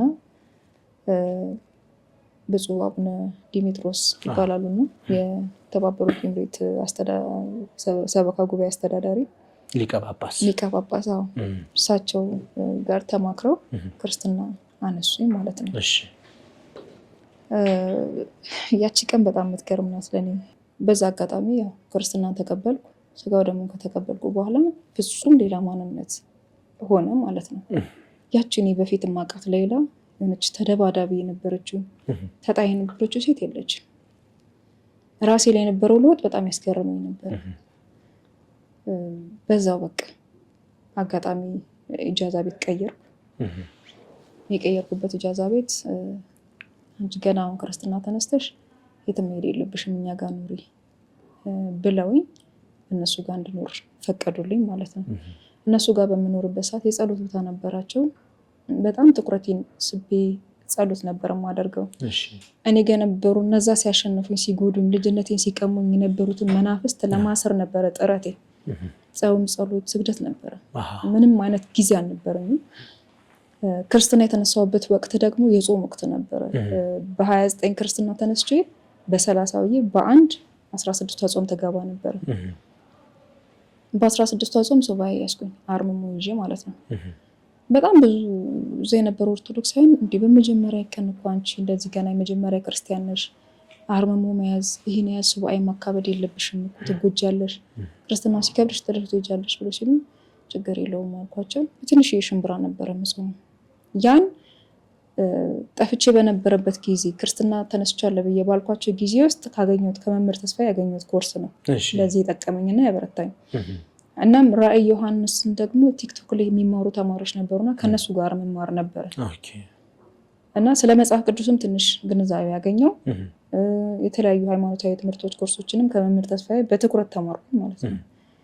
በዛ መሀል ላይ እግዚአብሔር ይመስገን 15 ቀኗን በስጋው ደግሞ በጾም በጸሎት በስግደት ስጋው ደግሞ ተቀበልሽ? እየተቀበልኩ ማለት ነው። በ3 ቀን እያሳለፍኩ መጀመሪያ 1 ሳምንት ሱባኤ ያስኩኝ። ሱባኤውን እስከጨርስ አልተቀበልኩም። ከሱባኤው በኋላ ግን ስቆርብ ነበር። ንስሐ አባት ይዘሽ ማለት ነው? ያው ያጠመቁኝ አባት ንስሐ አባቴ ናቸው። በሰዓቱ ጸሎት ሳድርግ መንፈስ ይጥለኛል። ከጀርባዬ ጩቤ ሁላ እየመጣ ሊወጋኝ ይታገላል። ብዙ ጊዜ ጩቤ ራሱ በአካል አግኝቻለሁ። የሚገርም እስከ ረዥም ጊዜ ጩቤው እጄ ላይ ነበረ። መጨረሻ ላይ ነው ረግሜ ሰው ያምቱ ሻንጤ ውስጥ ተከተተ እንደሆነ ብዬ ሰውን ስረግም ክርስቲያን ሰው ያረግም ቆራቢ ሰው ያረግም ብሎኝ ንስሐ አባቴ አምጪና እዚህ ጣይ ብሎኝ ወስጄ ቤተክርስቲያን የጣልኩት ንስሐ የገባሁበት እና ቀጥታ ፊት ለፊት በአካል ነበር የሚፋለመኝ። የሆነ የሰው አምሳል እየተላበሰ ፊቱን ማንነቱን ማየት በማልችለው ማለት ነው። በዛ አይነት ሁኔታ ላይ ያለሁኝ በስጋው ደግሞ የተወሰኑትን ሸኘው ማለት ነው። እናም በቃ በመሀል መታመን በዛ። እዛም የነበርኩበት ኢጃዛ ቤት የምከፍለው ብርም ስለሌለኝ ስራም ስለማልሰራ ያው መነኩሴ ነሽ አንቺ ቤቱን የመነኩሴ ቤት አረግሹ ገዳም አረግሹ በሚል ጸብ ተነሳ ማለት ነው ከነሱ ጋር መቀያየም ሲመጣ ያው የግዴታ መቀየር ነበረብኝ ኢጃዛ ቤት። እንዳልቀየር ደግሞ እዳ አለብኝ ይኖርኩበት። ስራ ሰርቼም እንዳልከበር ነገሮች የተመቻቸው አልነበሩ። በዛ አጋጣሚ የተወሰነ ቲክቶክ ላይ ያሉ ልጆች ብር አሰባስበውልኝ ያለብኝን እዳ ከፍለውልኝ ወደ ኢትዮጵያ እንገባ አደረጉኝ ማለት ነው። እና ወደ ኢትዮጵያ መጣሁ በዚህ አጋጣሚ። ስንት ዓመት ቆየሽ ዱባይ ላይ? 2 ዓመት ከ6 ወር እንደዛ። ወደ ኢትዮጵያ መጥቼ ያው ልጄን ወሰድኩ። የተወሰነ ገንዘብ እጅ የነበረ ልጆች አሰባስበው የሰጡኝ ያችን ገንዘብ ይዤ እዚሁ አዲስ አበባ ነው የቀረሁት ማለት ነው። እዚሁ አዲስ አበባ ቤት ተከራዩልኝ። ትንንሽ እቃ ገዛው እንደ ኦቨን ምናምን ኬክ እና ዳቦ ምናምን እየሰራው መሸጥ ጀመርኩኝ። በዚህ አይነት ሁኔታ ቀጠለ ህይወቴ ማለት ነው። ኦርቶዶክስ ሆነሽ ነው የመጣሽ ወደ ኢትዮጵያ ስትመጪ? ኦርቶዶክስ ሆኜ ነው የመጣሁት እና ኦርቶዶክስ ሆኜ ከመጣሁ በኋላ እዚህ የማውቃቸው ልጆች ዱባይ ላይ አብረውኝ የነበሩት ሲረዱኝ የነበሩት በሙሉ በቃ ፊት ነሱኝ ማለት ነው። የሆነ ሁሌ ችግር ነው የምታወራው፣ ምንም በቃ ሰነፍ ናት፣ ዝም ብላ ክርስትናውን የተቀበለችው ለመለመኛ ነው እስከመባል ደረስኩኝ ማለት ነው። በእውነቱ ከሆነ ያንን ፈልጌው አይደለም። እሰራለሁ ይከሽፍብኛል፣ እሰራለሁ ይከሽፍብኛል። የተወሰነ ጊዜ እንደውም ኬክ፣ ዶናት፣ ዳቦ ቆሎ፣ ኩኪስ እየሰራው ሱቅ አስቀምጥ ነበርና ደህና እየተሸጠልኝ በመሀል ግብር እነዚህ የግብር እንትን የሚሉት የሚፈትሹት መጥተው ቲን ነምበርና ደረሰኝ የማይቆርጥ ሰው እቃ እንዳትቀበሉ ካልሆነ እናሽጋለን በሚል ከልክሏቸው እኔ የሚያንሰራተኩኝ ማለት ነው።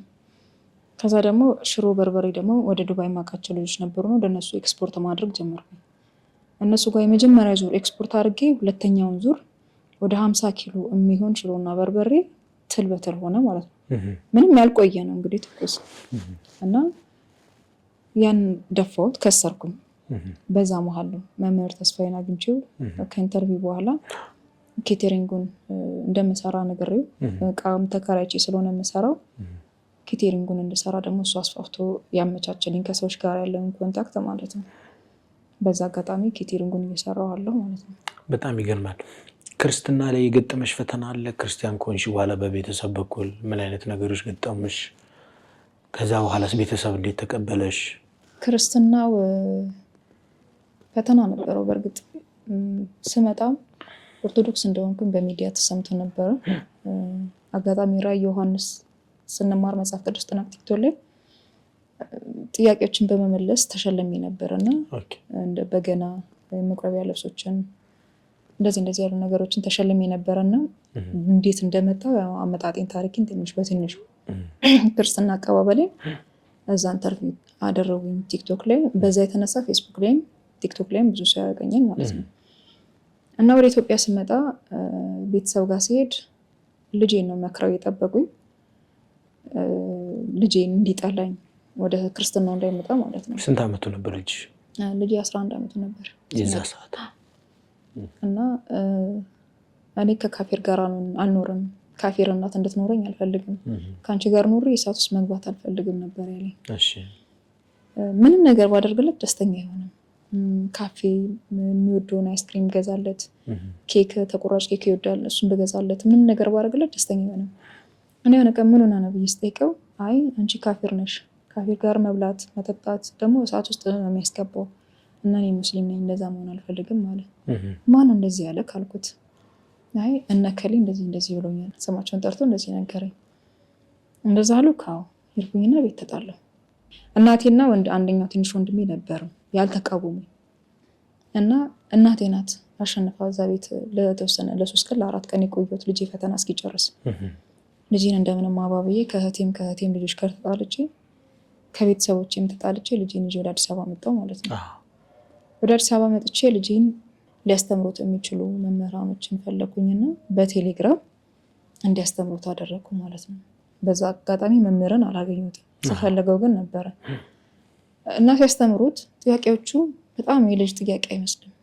እነዚህ ፕሮቴስታንቶች ትልልቅ ዑለማዎች የሚጠይቁትን ጥያቄ ነው የሚጠይቀውና በጣም ነበረ የሚገርም። ኢሳ እንዴት ተሰቀለ? ኢሳ ሳይሆን የተሰቀለው ወንበዴ ነው የተሰቀለው በኢሳ ቦታ። ኢሳ ሰውን አሰቅለው ነው እሱ የጠፋው። እናንተ ጌታ የምታችሁ ነው ኢሳ ተሰቀለ የምትሉት፣ ኢሳን ደግሞ አምላክ የምትሉት፣ ኢሳ ነብይ ነው እንጂ። እና የሚጠይቃቸው ጥያቄዎች በጣም ይከብድ ነበረ። በ3 ቀን በ4 ቀን ጥያቄውን ሲጠይቅ አስተማሩት። በሚችለው በሚገባው መልኩ አስተምረውት ተረዳ። እኔም ሰንበት ትምህርት ቤት አስገባሁት። እዛ ከልጆች ጋርም እየተማረ ኮርሱንም እየወሰደ ነገሮች ግልጽ ሲሆኑለት ያው በመብርሃን እርዳታ ክርስትናውን ተቀበለ ማለት ነው። ልጅ ተጠመቀ በቅዱስ ገብርኤል ቀን። ተመስገን፣ እግዚአብሔር ይመስገን።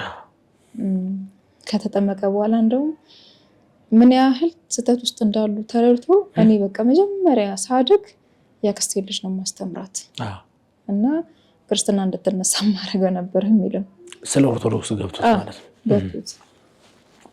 በዛ ሁኔታ ላይ እያለው ከልጄ ጋር ቀጠልን ክርስትናውን በስጋው ደግሞ ያው ስጋው ደግሞ አላቋረጥም።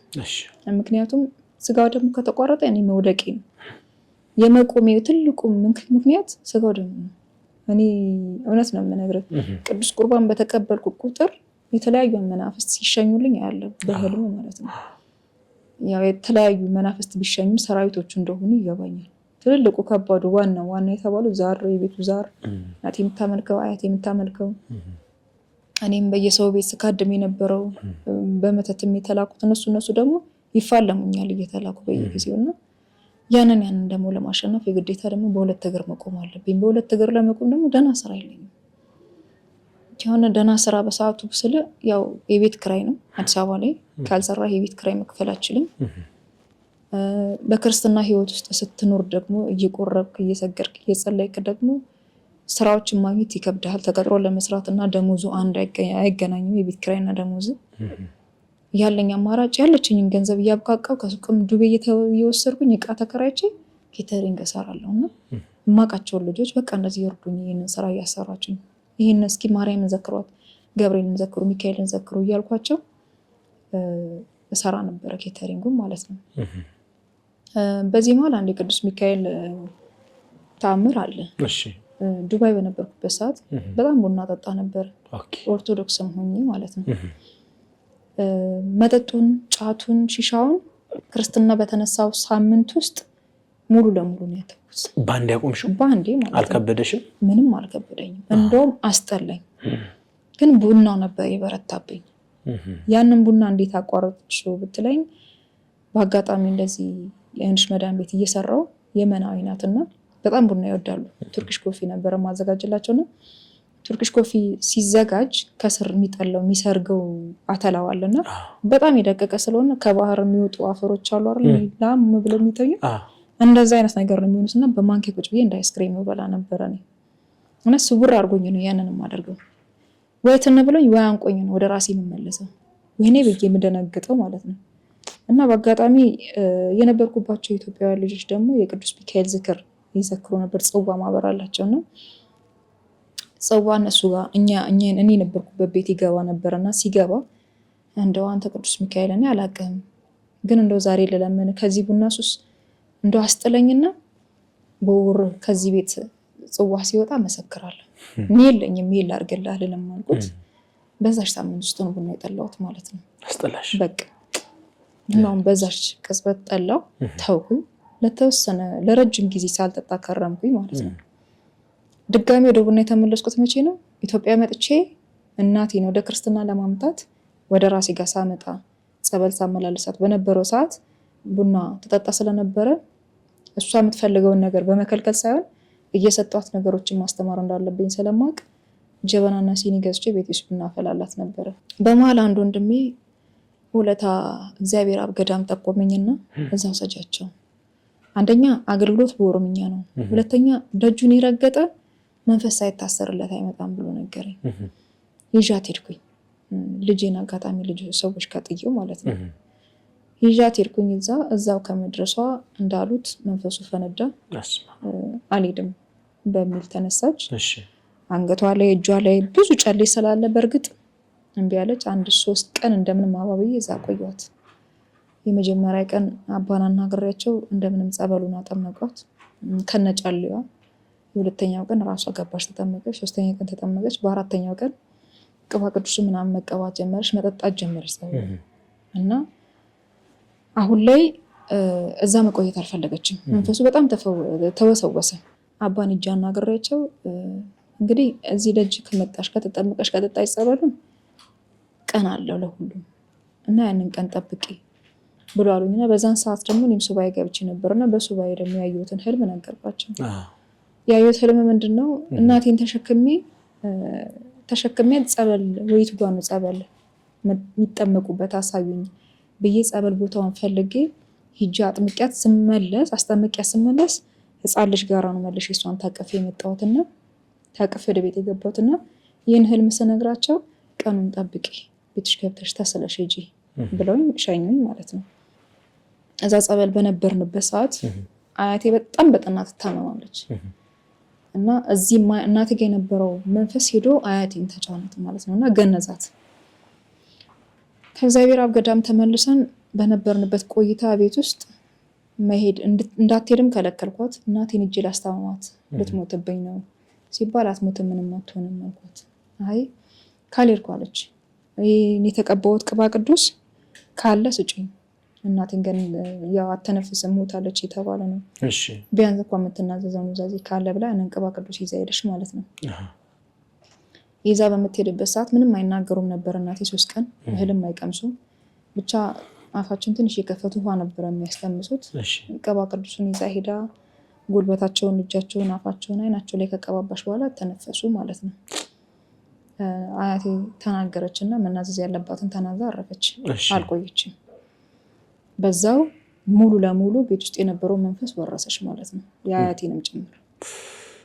ከዛ ጊዜ ጀምሮ እናቴ እዛው ታስራ ቀረች እና ወደ እኔ የማመጣበትን አጋጣሚ እየጠበኩኝ ነው ያለሁት ማለት ነው። በጣም ይገርማል። እንደው እንዴት ተገናኛችሁ ከትዳር አጋርሽ ጋር? እንዴት ወደ ትዳር ገባሽ? እስኪ ንገሪኝ። በነገራችን ላይ እኔ ትዳር ናፋቂ ወይ ደግሞ ትዳር አፍቃሪ ሴት አልነበርኩም። ያው ወንዶችን እጠላ ስለነበረ ከወንዶች ጋር በፍቅር የመኖር ፍላጎቱ አልነበረኝም። በተደጋጋሚ ሞክሮ ነበር መምህር ሊድረኝና ፈቃደኛ አልነበርኩም። የአሁን ባለቤቴን ደግሞ ከበፊቱ ዱርዬነት ከነበረው ህይወት ጀምሮ ስለምንተዋወቅ አልፎ አልፎ እንደዋወል እናወራ ነበረ። መምህር ኢንተርቪው ሲያደርገኝ ራሱ ቢሆን ቢሳካልኝ እሱን ቀይሬ ባገባው ደስ ይለኛል። ሌላ ወንድ ግን ማየት አልፈልግም። የምወደውም እሱን ስለሆነ ብዬ ነው። የመጀመሪያ ነበረ? አይ የመጀመሪያ አይደለም፣ ግን በጣም በፍቅር የተሸነፍኩለት ወንድ ቢኖር እሱ ነው። ያፈቀርኩት ማለት ነው። ኦኬ፣ ድሮ ማለት ነው። ያው ያኔ ቡና ቤት በማስተናገድበት ሰዓት፣ ሻይ ቡና በመሰራበት ሰዓት፣ ዱባይ ከመሄድ በፊት የነበረ ህይወት ማለት ነው። ኦኬ። እና ለረጅም ጊዜ እንተዋወቅ ስለነበረ ብዙ ነገሮችንም አብረን አሳልፈናል። አብረን ባንኖርም ማለት ነው። ጸቡንም፣ ፍቅሩንም፣ ደስታውንም እና ከቀረብኳቸው ወንዶች መሀል መልካም ልብ ያለው ወንድ እሱ ነው እና ሙስሊም ነው ግን? ሙስሊም ነው። እሺ። ባገባው ብዬ የምመኝ የነበረው ወንድ እሱ ነው። ኦኬ። ምንም የተለየ ነገር ኖሮት ሳይሆን በባህሪው ዝምተኛ ነው። እኔ ለትዳር ይሄን ብዬ የማስቀምጠው መስፈርት አልነበረኝም። ምክንያቱም ለማግባት ጉጉቱ የለኝም። የለሽማ? እና ቁመቱ ምናምን አልልም ነበር አልልም። ያው እንደ ሴቶችም ኬስም መኪናም አላይ ያ መስፈርት የምታስቀምጠው ጉጉት ሲኖር ነው።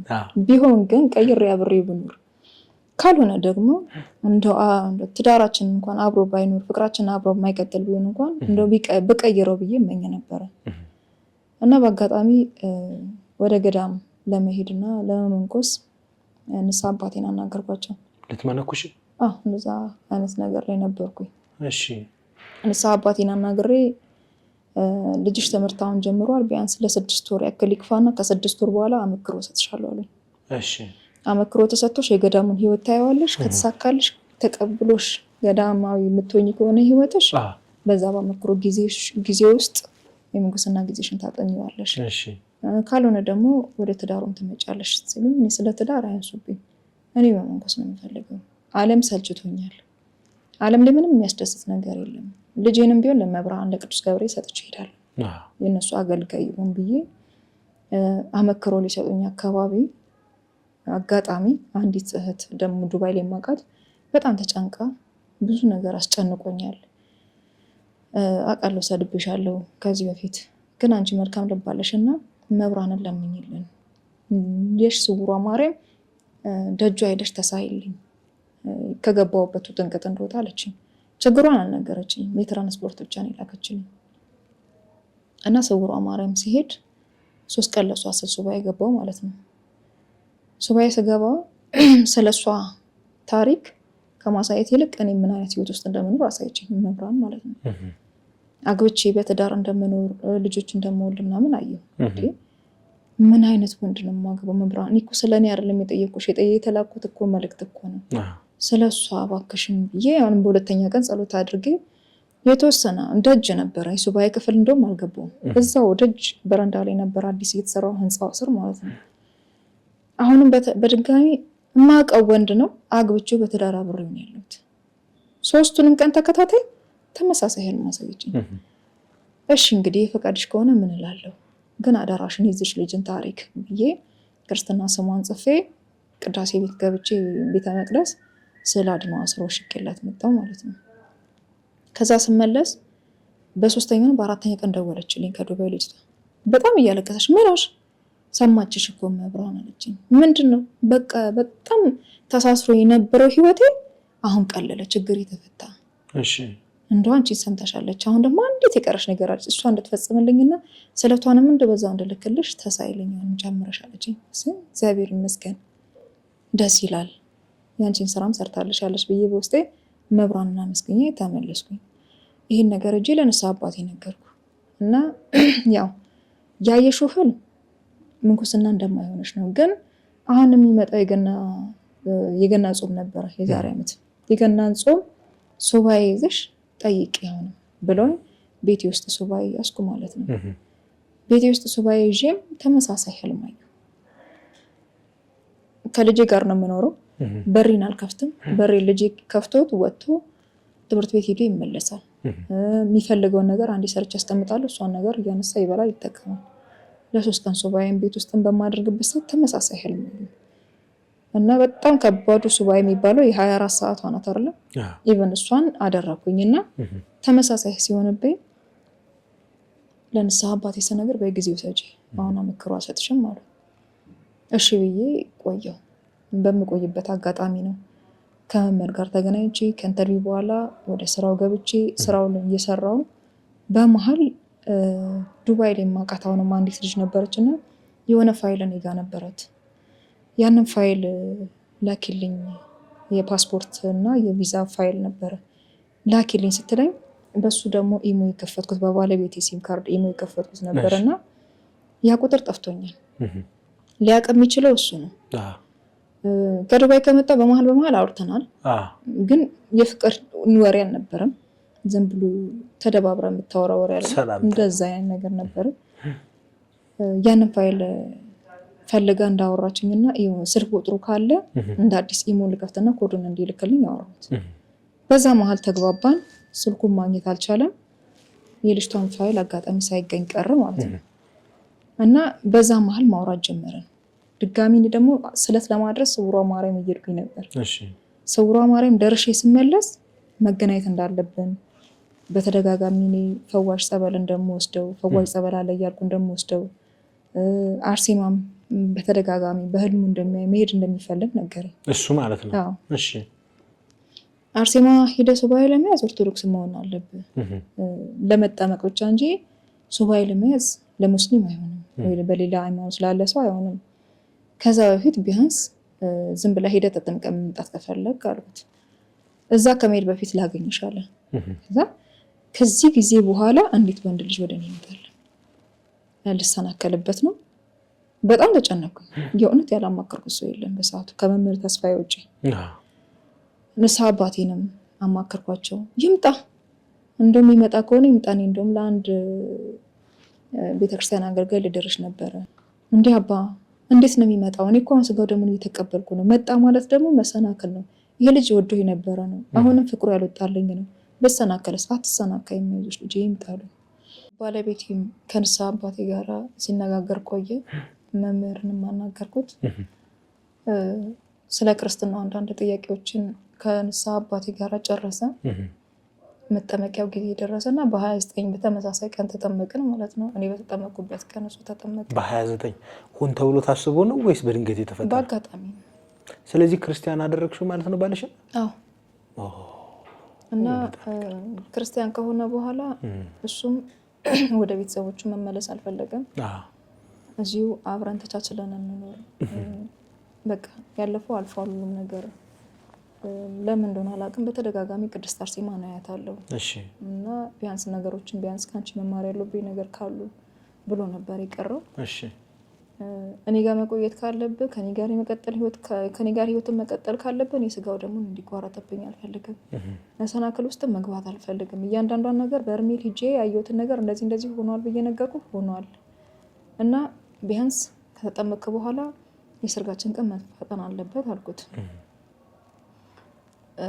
ንስሐ አባቴም እንደዛው አደረጉ ማለት ነው። መፍጠን አለበት ሰርጋችሁ፣ በቃ አንድ ቤት ውስጥ መኖር የለባችሁም በሚል ማለት ነው። እና የግድ የትዳራችን ቀን መቃረብ ስላለበት ለቤተሰብ ምን ብሎ ይንገር አላሳወቅም። በራሱም ደግሞ እዛ ስራ ጥሎ ነው የመጣው። ነገሮችን ለማስኬድ ብዙም ገንዘብ አልነበረም እና እንድል ያለ ሰርግ አልፈልግም። አንተም የሚዲያ ሰው አይደለህም። በቃ ነገሮችን በስጋው ደግሞ እንቋጭና እዚሁ በቃ ነገሮችን በቃ ክርስትናውን እንቀጥለው ብዬ ተስማምተን በ27 ደግሞ ሰርጋችን ሆነ ማለት ነው። ይህ በመድኃኒዓለም ቀን በጣም ይገርማል። በዛው ከተጋባን በኋላ ደግሞ ትልቁ ፈተና መጣ ማለት ነው። እስክንጋባ ድረስ ሰላም ነበረ። በጣም ነበር የምንተሳሰበው፣ በጣም ነበር ማዝንለት፣ ነገሮችን ትሪት አድርገው ነበር። እሱም ጸሎቱን ቁርባኑን ይከታተል ነበረ። ልክ ከተጋባን ቀን ጀምሮ በጣም ሰነፈ ማለት ነው። ቢያንስ ለሳምንት ያክል ጳጉሜ ወር ገብታ ነበረ። የጳጉሜን ወር የተወሰነ ተጠመቀ። መስከረም 1 እኔ ቅዱስ ቁርባን መቀበል አለብን ብዬ ስለ በበዓል እንዴት እንቀበላለን ቅዱስ ቁርባን በሚል ጸብ ተነሳ። ቅዱስ ቁርባን ካልተቀበልን እስከ 40 ቀን ድረስ ካልጾምን ካልሰገድን ስጋው ደሙን ካልተቀበልን ምኑን ትዳር መራ መሰረታዊ መንፈሳዊ ትዳር መራ በሚል ተጨቃጨቀን። በአዲስ ዓመት ሳይቀበል ቀረ፣ እኔም ሳልቀበል ቀረው ማለት ነው። በማግስቱ ተቀበልኩኝ። በመሀላችን ጸብ ተፈጠረ። እኔ ካገባሁት በኋላ ካልፈታው ማለት ጀመርኩኝ። ከዛ በቃ ልክ 40 ቀን ከሞላን በኋላ አብረን ለመተኛት ባሰብንበት ሰዓት ማህፀኔ ይቆስላል። እና ልክ ማህፀኔ ሲቆስል ምንድነው ብዬ ሕክምና ሄዳለሁ። ሕክምና ሲሄድ ምንም አይነት የአባላዘር በሽታ የለም። ምናልባት የምትጠቀሚው ሳሙና ካለ ሻምፖ ወይ ደግሞ የተጠቀምሽው ሳሙና ባዝ ካለ እነዛ ነገሮች አለርጂክ ይሆናሉ ብለው የተወሰነ 4 መርፌንም ምናምን አዘዙልኝ። እሱም ሲመረመር ነፃ ነው። እንደገና ልክ ተሻለኝ ብዬ አሁንም አብሬ ስተኛ አሁንም ይቆስላል። ግራ ገባኝና ያው እየጾምኩ እየጸለይኩ እየሰገድኩኝ እምነት መቀባት ጀመርኩኝ የሰማቱን ማለት ነው። እምነቱን በጸበል እየበጠበጥኩኝ ስቀባ በጣም ነበር የሚያቃጥለኝ። ቁስሉ በጣም ነበር የሚመዘምዘኝና ዶክተሮች ጋር ምንም መፍትሄ ማግኘት አልቻልኩም። እየሄድኩኝ ግን ያለ ምክንያት መርፌ ይሰጡኛል፣ ምናልባት ደምሽ ውስጥ ካለ በሚል እሱም መርፌ ይወስዳል፣ እኔም መርፌ ይወስዳለሁ። በዚህ መሀል ፈተናዎች በዙ እና እኔ እየጠላሁት መጣሁ። በቃ ካልተፋታን ንስሐ አባቴን አስጨነኳቸው። ጎረቤቴንም ማዚንም የምታውቃት ከሆነ መምህር ተስፋዬ ጋር የምትሰራው እሷንም አስተካየኋት። ሁሌ ጸብ፣ ሁሌ ድብድብ፣ ከቤት ውስጥ አባረዋለሁ። በመሀል እንደምንም እርግዝናው መጣ ማለት ነው። ልክ ማርገዜ በታወቀበት ሰዓት በህልሜ ትወልጃታለሽ ይሄ ልጅ የሚይዛቻ መጣ። ይሄ ልጅ ትወልጃታለሽ እኔ እያለሁ ይሄ ልጅ ስትወልጂ አያለሁ የሚል መጣ ማለት ነው። ከማርገዜ በፊት ግን ምንድነው ያደረኩት? አብረን ስጋው ደሙን ተቀበልን። ስጋው ደሙን ተቀብለን በ3ኛው ቀን ሂጂ ጸበል ተጠመቅኩኝ። ጸበል ተጠምቄ መጣውና ለቅዱስ ሩፋኤል ተስዬ ነበር አብሬ የተኛሁት። ቀኑን ሙሉ የቅዱስ ሩፋኤልን እምነት ተቀብቼ ማለት ነው። ምሽቱን ታጥቤ ሆኖም አሞኛል። እንደዛም ሆኖ ቁስለት ነበረው። ከዛ በኋላ ድጋሚ አብረን አልተኛንም ከባለቤቴ ጋር። ህመሙን አልቻልኩትም። እሱም ሊያስገድደኝ አልፈለግም። መጨረሻ ላይ በቃ መጾም መጸለይ ጀመርኩኝ። ግን እርግዝናው ከመጣ በኋላ እርግዝናውንም ተያይዞ በሽታ መጣ። መምህር ጋር የሰራሁት ስራ የኬተሪንግ ስራ ነበረ። እዛ ላይ በቃ በጣም አመመኝ። እድሳት ነበረና እድሳት መጥቶ በጣም አመመኝ። የመምህር ግርማ ተማሪዎች ነበሩና እዛው አሰሩልኝ መንፈሱን። በጣም ሲያሰቃየኝ ቆየ። መጸለይ፣ መስገድ፣ ስጋው ደግሞ መቀበል ሙሉ ለሙሉ እንዳቆም አደረገኝ ማለት ነው። ቢያንስ ከጥቅምት 2 ከተቀበልኩ በኋላ ጾም ጸሎትን አቆምኩኝ። ጥቅምት 2 ብቻ ከመምህር ጋር የህብረት ቁርባን ተቀበልን። ከዛ በኋላ ጸሎትም የለ ስግደትም የለ ምንም ቅዱስ ቁርባንም የለ። አሰነፈኝ።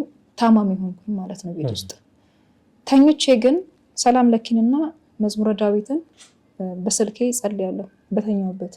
እንደው መብራን ተሸነፌ ጸሎትሽን ሳልጸልይ በዋልኩ ባደርኩበት ተሸነፌ እንደው የሱ መጫወቻ እንዳልሆን እርጅኝ፣ እንደው ቅዱስ ገብርኤል እርዳኝ፣ ሰማዕቱ ደጅ መጥቼ ረግጬ የተመለስኩትን እርዳኝ፣ ወዳለፈው ማንነቴ እንዳልመለስ እያልኩኝ እያለቀስኩ ስማጸነው ያችን 1 ወር ከረምኩኝ ማለት ነው።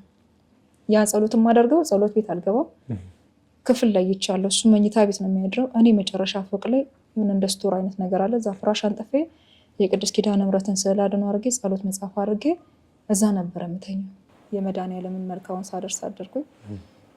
አንዳንድ ድርሳናትንም አደረስኩኝና በማለዳም ተነስቼ ሌሊት እንዲሁ መልካም መድኃኒዓለም ደግሜ አድርሼ በጸሎት መጽሐፍ መቁጠሪያ ምናምን መንካት የለም። በጣም አስፈርቶኝ ሁሉ ነገር ማለት ነው።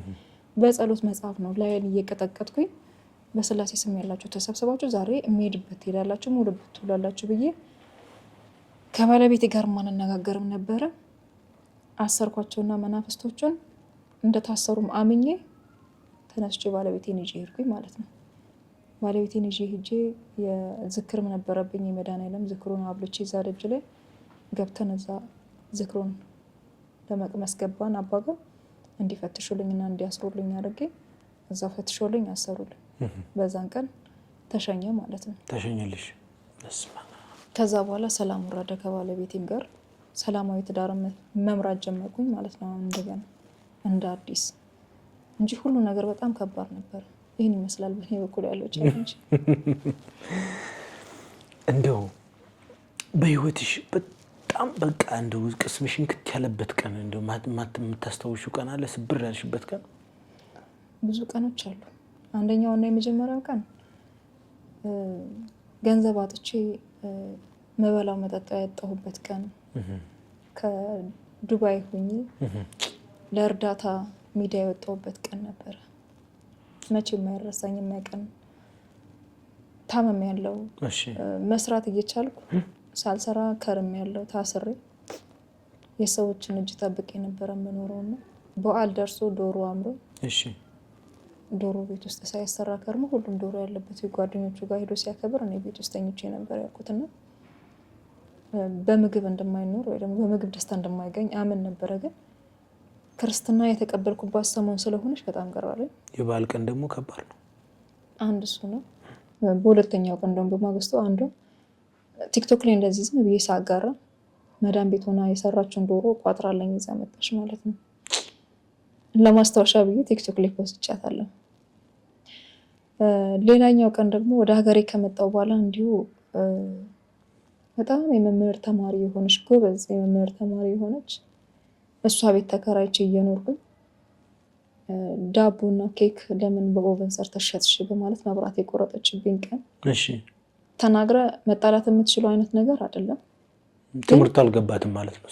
ወይኔ ጋ የነበረው መንፈስ ነው እንደዛ እንድታደርግ ያረጋት፣ እንድትጨክንብኝ ያረጋት፣ ወይ ደግሞ እሷ ጋር ያለው መንፈስ ክፉ እንድትሆንብኝ ያለ። ሌላውና በጣም ከባዱ የሰርጌ ቀን። እሺ ምን ተፈጠረ? የሰርግሽ ቀን? የሰርጌ ቀን ያው እንደ ሰው ወላጅ አልባ ሆኜ ሰርጌን ራሴ ሆነኝ ደግሼ ራሴ ያገባሁት ማለት ይቻላል። ኬቴሪንጉንም ራሴ ሆነኝ የሰራሁት። ያው እናቴን ለሰርጌ እንድትመጣ በጠራት እዛ ተጋብታችሁ ኑሩ እኔ አልመጣም የራሴ ችግር እዚህ በቃኛል ስትለኝ የገዛናትሽ በራው የተሰማኝና ከመጀመሪያው ቀን ጀምሮ ከባለቤቴ ጋር ሆነን ራሳችንን ሰርጋችንን ደግሰን የተጋባ ነው። አንድ ወላጅ አጠገባችን አልነበረም። እሱም ከመጣበት አመጣጥ አንጻር ቤተሰቡን ለማስረዳትና ነገሮችን ለማስረዳትና ይፋ ለማድረግ ጊዜው አልነበረም። ምክንያቱም ዱብዳ ነው ለቤተሰቡ ክርስትና አንድ ክርስትና መነሳቱ፣ ሁለተኛ ልጅ ያላትን ሴት ማግባቱ፣ ይሄ ነገር በጣም ስለሚከብድ ለቤተሰብ ያ ጊዜ የሚወስድ ነገር ነው እና እናትም አባትም ሆነ ዳራ መምህር ነው። ማዚነት ከጎኔ የነበረችው እግዚአብሔር ይስጣት እና ሰራተኞቼ ናቸው። ከአይምሮ የማይጠፉት ጊዜያቶች እነዚህ ናቸው። ምክንያቱም እናት አባት ደህና ወንድም ቢኖረኝ ኖሮ ያለ ሽምግልና አላገባም። በቤተሰብ የደምቅ ነበር ሰርጌ፣ ተመርቄ ነበር የምዳራው እና ያው ወላጅ አልባ መሆኔ ያሳስለኛል።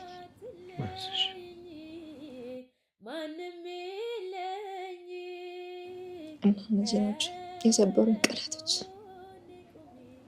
ቂም የተሽባቸዋል? ቂም ሳይሆን አንዳንዴ ብቸኝነት ይሰማል እና አሁን በተለይ እርግዝና ላይ ስትሆን የሆነ ሰው ያስፈልጋል ከጎን። ባለቤት እንዳለ ሆኖ ቤተሰብ ያስፈልጋል።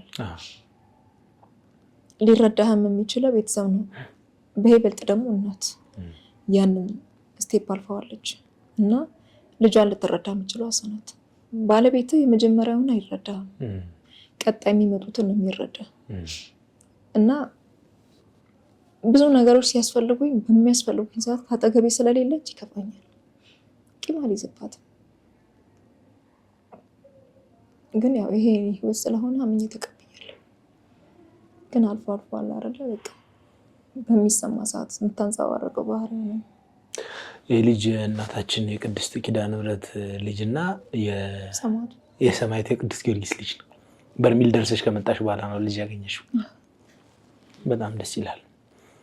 ብዙ ጊዜ በአንድም በሌላም ምክንያት ከመጀመሪያ ልጅሽ በኋላ ልጆች ፌል አድርገዋል። 2 ልጆች ማለት ነው አይደለ? ይሄ ግን እግዚአብሔር ይመስገን ለመውለድም ወስነሻል። እግዚአብሔር ይመስገን። አዲስ እድል፣ ሌላ እድል ተሰጥቶኛል። ሌላ እድል ተሰጥቶኛል። ልጅ ነው ልጅ እንዳቅ ፈጣሪ እንደሰው አይደለም፣ ቂመኛም አይደለም። ሁለት ልጅ ገለሽብኛል ብሎ አልከለከለኝም። ይልቁንስ ከነዛ ሁሉ ፈተና በኋላ ድጋሚ በልጅ እንድኖር ደግሞ በልጅ እንድባረክ አድርጎኛል። እዚህ እግዚአብሔር ይመስገን። ሰብስክራይብ አድርጋችኋል ተመልካቾቻችን። ከሌላ ጋር አሁን እኔ ሰኑ እያልኩ እየጠራኋት ነው። ከሌላ ጋር በእውነት ድንቅ ቆይታ እያደረግን ነው የምንገኘው። አሁን የመጨረሻው ምዕራፍ ላይ እንገኛለን። በስተመጨረሻ ምን ላይ ነው ያለሽው? አሁን ምንድን ነው የምትሰሪው?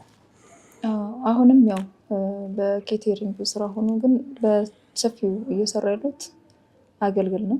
የጾምና የፍስግ ማለት ነው። እሱን ነው እየሰራ ያለሁት። ኬቴሪንግ ብዙም ስላልታወቀልኝ ሰው እያዘዘኝ ስላልሆነ አገልግል ነው እየሰራ ያለሁት፣ ዝክሮችም ማለት ነው። በዛ ስራ ላይ ነው ያለሁት። ግን ቢያዙሽ ማዘጋጀት ትችያለሽ በደንብ። ሰናይት የሚለው ስም እንዴት መጣ? ዱባይ ላይ በሰኒያ ነው የሚያውቁኝ። ስምሽ ማን ነው ሲሉኝ ሰኒያ ብዬ ነው የምነግራቸው እና እባክሽ አሁን የምን ሰኒያ ነው ሰናይት ነሽ እንጂ ያሉኝ። ወደ ክርስትናው ስመጣ በዛ ወደ ሰናይት፣ ከሰኒያ ወደ ሰናይት። በዛ አጋጣሚ ነው። ስለዚህ ሰናይት የሚለው ስም ጸደቀ። አሁን አዲስ አበባ ላይ የምትጠሪበት ሰናይት ነው። ሰኒ ኬተሪንግ ወይም ሰኒ አገልግል። ዋው በጣም ደስ ይላል። ግን ዞሮ የመታወቂያ ስም አልተቀየረም። ሌላ ነው። ሌላ ነው የሚባለው። ሌላ አህመድ። ሌላ አህመድ። አይ እኔ ሰናይት አህመድ ነው የምልሽ። እንደውም እስካሁን ሌላ ብዬ ለጠራሁሽ ይቅርታ። ስለዚህ በማንኛውም ፕሮግራም ላይ በማንኛውም ዝግጅት ላይ ሌላ ወይም ሰኒ ኬተሪንግ ብለው ቢያዙሽ አንቺ ሬዲ ነሽ? ዝግጁ ነሽ? አቅም አለሽ የማዘጋጀት? አሁን ለ3000 ሰው ባዝሽ ታዘጋጃለሽ? በደንብ ነው አይደል? አዎ፣ ከጥሩ መስተንግዶ ጋር። ብዙ ልጆች አሉሽ ሰራተኞች? ለጊዜው አሁን 3 ናቸው ሰራተኞች። ነገር ግን እንደዚህ በዛ ያለ ስራ ሲመጣ እዛው ማርያም ቤተክርስቲያን አለችና እዛው ያሉ ጸበልተኞች ይመጣሉ። በቀን ከፍያቸው እንደየስራው ብዛት በቀን 1000 መከፍላቸው አሉ። ከሺህ በላይም ከሺህ በታችም መከፍላቸው አሉ። ስራውን መተው ሰርተው የሚያውቁና ብዙ ጊዜ የለቅሶ ቤት ትልልቅ ድግስ ሲኖር ልጃቸው እጅ ያስለምልቋቸው አሉ። እነሱን እየጠራው አብሬ ይሰራለሁ። ሌላው ባለቤቴም ጎበዝ ነው ያለው ምግብ ላይ። ቤት ውስጥ እንደውም በሚያመኝ ሰዓት እሱ ነው የሚያዘጋጀው። ሼፍ ነው። የአገልግሎንም ስራ ማልችል የሚያመኝ ከሆነ እሱ ነው አብሯቸው ሄዶ የሚስተካከለውን እያስተካከለ የሚሰራው ማለት ነው። ከባለቤቴም ጋር ሆነን እንሰራለን። ስለዚህ አሁን ባለቤትሽ ከእስልምና ወጥቶ ክርስትና ተነስቶ ተጠምቆ ከዛ በቅዱስ ቁርባን አገባሽው። እንግዲህ ገብቶት ነው ብዬ አስባለሁ። አሁን ያለበት ህይወት መልካም ነው፣ እግዚአብሔር ይመስገን መልካም ነው። ማዘዝ ቢፈልጉ ኬተሪንግ አድራሻሽን መናገር እንችላለን? አዎ፣ እሺ 0985 918996 ይሄ የስራ ስልኬ ነው። በማንኛውም ሰዓት ክፍት የሆነ ስልክ ነው። ቴሌግራም፣ ዋትስአፕ፣ ኢሞ ይሰራል? ሁሉም ይሰራል። ቫይበርን ጭምር ማለት ነው። ቫይበርን ጭምር ማለት ነው።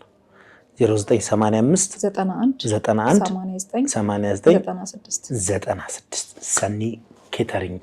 እንዲሁም የባልትና ውጤቶችን የሚፈልጉ ሰዎች ካሉ በሰፊው አዘጋጃለሁ። ስለዚህ በርበሬም ትልኪያለሽ፣ ሽሮም ታዘጋጃለሽ?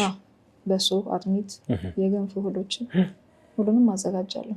ሰኑ ባልትና በሚል እሱም ደግሞ ሰኑ ባልትና ይሄንን እቀምሳለሁ። ባልትና እንዴ ግድ ነው ይዤ ልመጣለሁ። ኬተሪንጉን እንደሆነ ቢያንስ 2-3 ጊዜ የመቅመስ አጋጣሚውን አግኝቻለሁ። አንደኛውን በጣም ወደ ጠግቦ ቢሆንም ግን ቀምሼዋለሁ። ይጣፍጣል እንጂ ያስቆረጥናል።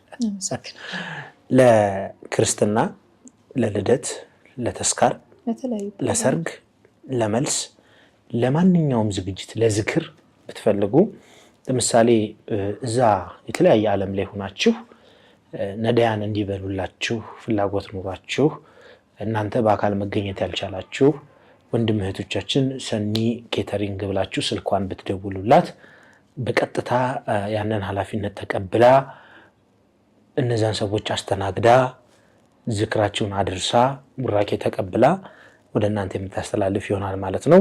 በሷ አማካኝነት ይሄንን መፈጸም ትችላላችሁ። በስተመጨረሻ ማስተላለፍ የምትፈልጊው ማመስገን የምትፈልጊው አካል ካለ አስተላልፈሽ ተመሰጋግነን እንሰነባበት። እሺ፣ በቅድሚያ ስለ ሁሉም ነገር ለወል እግዚአብሔር ይመስገን። ከፈጣሪ በላይ ማመሰግነው የለኝም። ከፈጣሪ በኋላ የመጡት ናቸው በህይወት ውስጥ ያሉትና እግዚአብሔርን አመሰግናለሁ። ቅዱሳን መላእክቶችን ጠርቻቸው የማያሳፍሩኝ ነግሬያቸው የማይረሱትን ቅዱስ ገብርኤልን፣ ቅዱስ ሚካኤልን እንዲሁም ቅዱስ ሩፋኤል፣ ሰማዕቱን ቅዱስ ጊዮርጊስን፣ የሰማዕቷን ቅድስት አርሴማን የብዙዎችን ተናግሬ የሚጨርሰው አይደለም። ምንም ክብር ምስጋና ይገባቸዋል። በእነሱ ላይ አድሮ እግዚአብሔር አምላክ ብዙ ነገሮችን በእኔ ላይ ሰርተዋልና በመጀመሪያ እግዚአብሔርንና እነሱን አመሰግናለሁ። በመቀጠል አሁን ላይ በሁለት እግሬ ቆሜ ሰርቼም ሰው እንደሆን በስራዬም ደግሞ ከሰዎች ጋር እንድገናኝ ረዳኝ መምህር ተስፋዬ ነው። መምህር ተስፋዬን በጣም ነው የማመሰግነው። በጣም የማከብረው አባቴ ነው። እንደ ወላጅ አባቴ ነው የማየው፣ እንደ ወንድሜ ብቻ ሳይሆን ምክንያቱም ሁሉ ነገርን ችሎ በብዙ ነገር ረድቶኛል። ኢቨን በሰርግ ላይ እንኳን በጣም ተጨናንቆ ባለበት ሁኔታ ላይ ሆኖ መቶ አብሮኝ ቆሞ ሰርጌን ደግሶ ድሮኝ ሞሽሮኝ ድሮኛል። እግዚአብሔር ያክብርልኝ። በጣም ነው የማመሰግነው። በሱ በኩል ያወቅኳቸው ሰዎች ናቸው ዛሬ ላይ እየሰራው ራሴን እንዳስተዳድር ያደረጉኝና በመቀጠል የመምህር ተስፋዬን ተማሪዎች በሙሉ አንድ ሁለት ምለው የለኝም። የእውነት ባሉበት እግዚአብሔር አምላክ ጤናውን እድሜውን ይስጣቸው፣ በሰላም ለሀገራቸው ያብቃቸው፣ ለልጆቻቸው ያኖራቸው። እነሱን አመሰግናለሁ። በስተመጨረሻም ንስሐ አባቴ ለእኔ መልካም ናቸው። ንስሐ አባቴ መጨረሻ ላይ የምታውበት ያው የሚቀድሙት አካላት ስላሉ ብዬ ነው። ንስሐ አባቴም ለእኔ በጣም ጥሩ አባት ናቸው። ስወርቅ ሲደግፉኝ፣ አይዞሽ ሲሉኝ፣ ምንም ነገር ላይ መፍራት የለበሽም ሰው የለኝም ብለሽ አትፍሪ፣ እኛ አለን አይዞሽ እያሉ ከጎን የነበሩ ንስሐ አባቴ ናቸውና በጣም ነው የማመሰግናቸው፣ በጣም ነው የማከብራቸው። አንተንም በዛሬ ሚዲያ ላይ እንድገኝና የሰማዕቱን ታሪክ እንድመሰክር ስላደረከኝ አመሰግናለሁ። እኔም ጥሬን አክብሬ ስለመጣሽ በልዑል እግዚአብሔር ስም እጅግ አድርጌ አመሰግናለሁ። ሌላ ኬተሪንግ የሚለውን ትተነው ሰኑ ኬተሪንግ ብለናል። እንግዲህ ሰኑ ኬተሪንግ እና ሰኑ አገልግልን ሁላችሁም ለተለያየ ፕሮግራም ማዘዝ ትችላላችሁ። እሷም በታማኝነት በቅንነት ታገለግላችኋለች ማለት ነው። እግዚአብሔር ብርታቱን ይስጣችሁ፣ ትዳራችሁን ይባርክላችሁ። እንግዲህ ባለቤትሽንም እድሜ ከጤና ይስጥልን። አሁን በሆድሽ ውስጥ ያለውም ጽንስ የተባረከ ልጅ ይሁንልሽ። እግዚአብሔርን የሚያመሰግን በበረከት በጥበብ በሞገስ አንቺንም አገሩንም የሚያስጠራ የተባረከ ልጅ እንዲሆን ፈጣሪ ያግዝሽ ያግዘን። መብርሃን ትቅረብሽ። ሰንዬ በጣም አድርጌ አመሰግናለሁ። ተመልካቾቻችን በእውነት እስካሁን ድረስ አብራችሁ ስለቆያችሁ በልዑል እግዚአብሔር ስም እጅግ አድርጌ አመሰግናለሁ። በሌላ ዝግጅት በሌላ ድንቅ ምስክርነት እስከምንገናኝ ቸርን ሰንበት። ወስብሐት ለእግዚአብሔር ወለወላዲቱ ድንግል ወለመስቀሉ ክቡር። ይቆየን።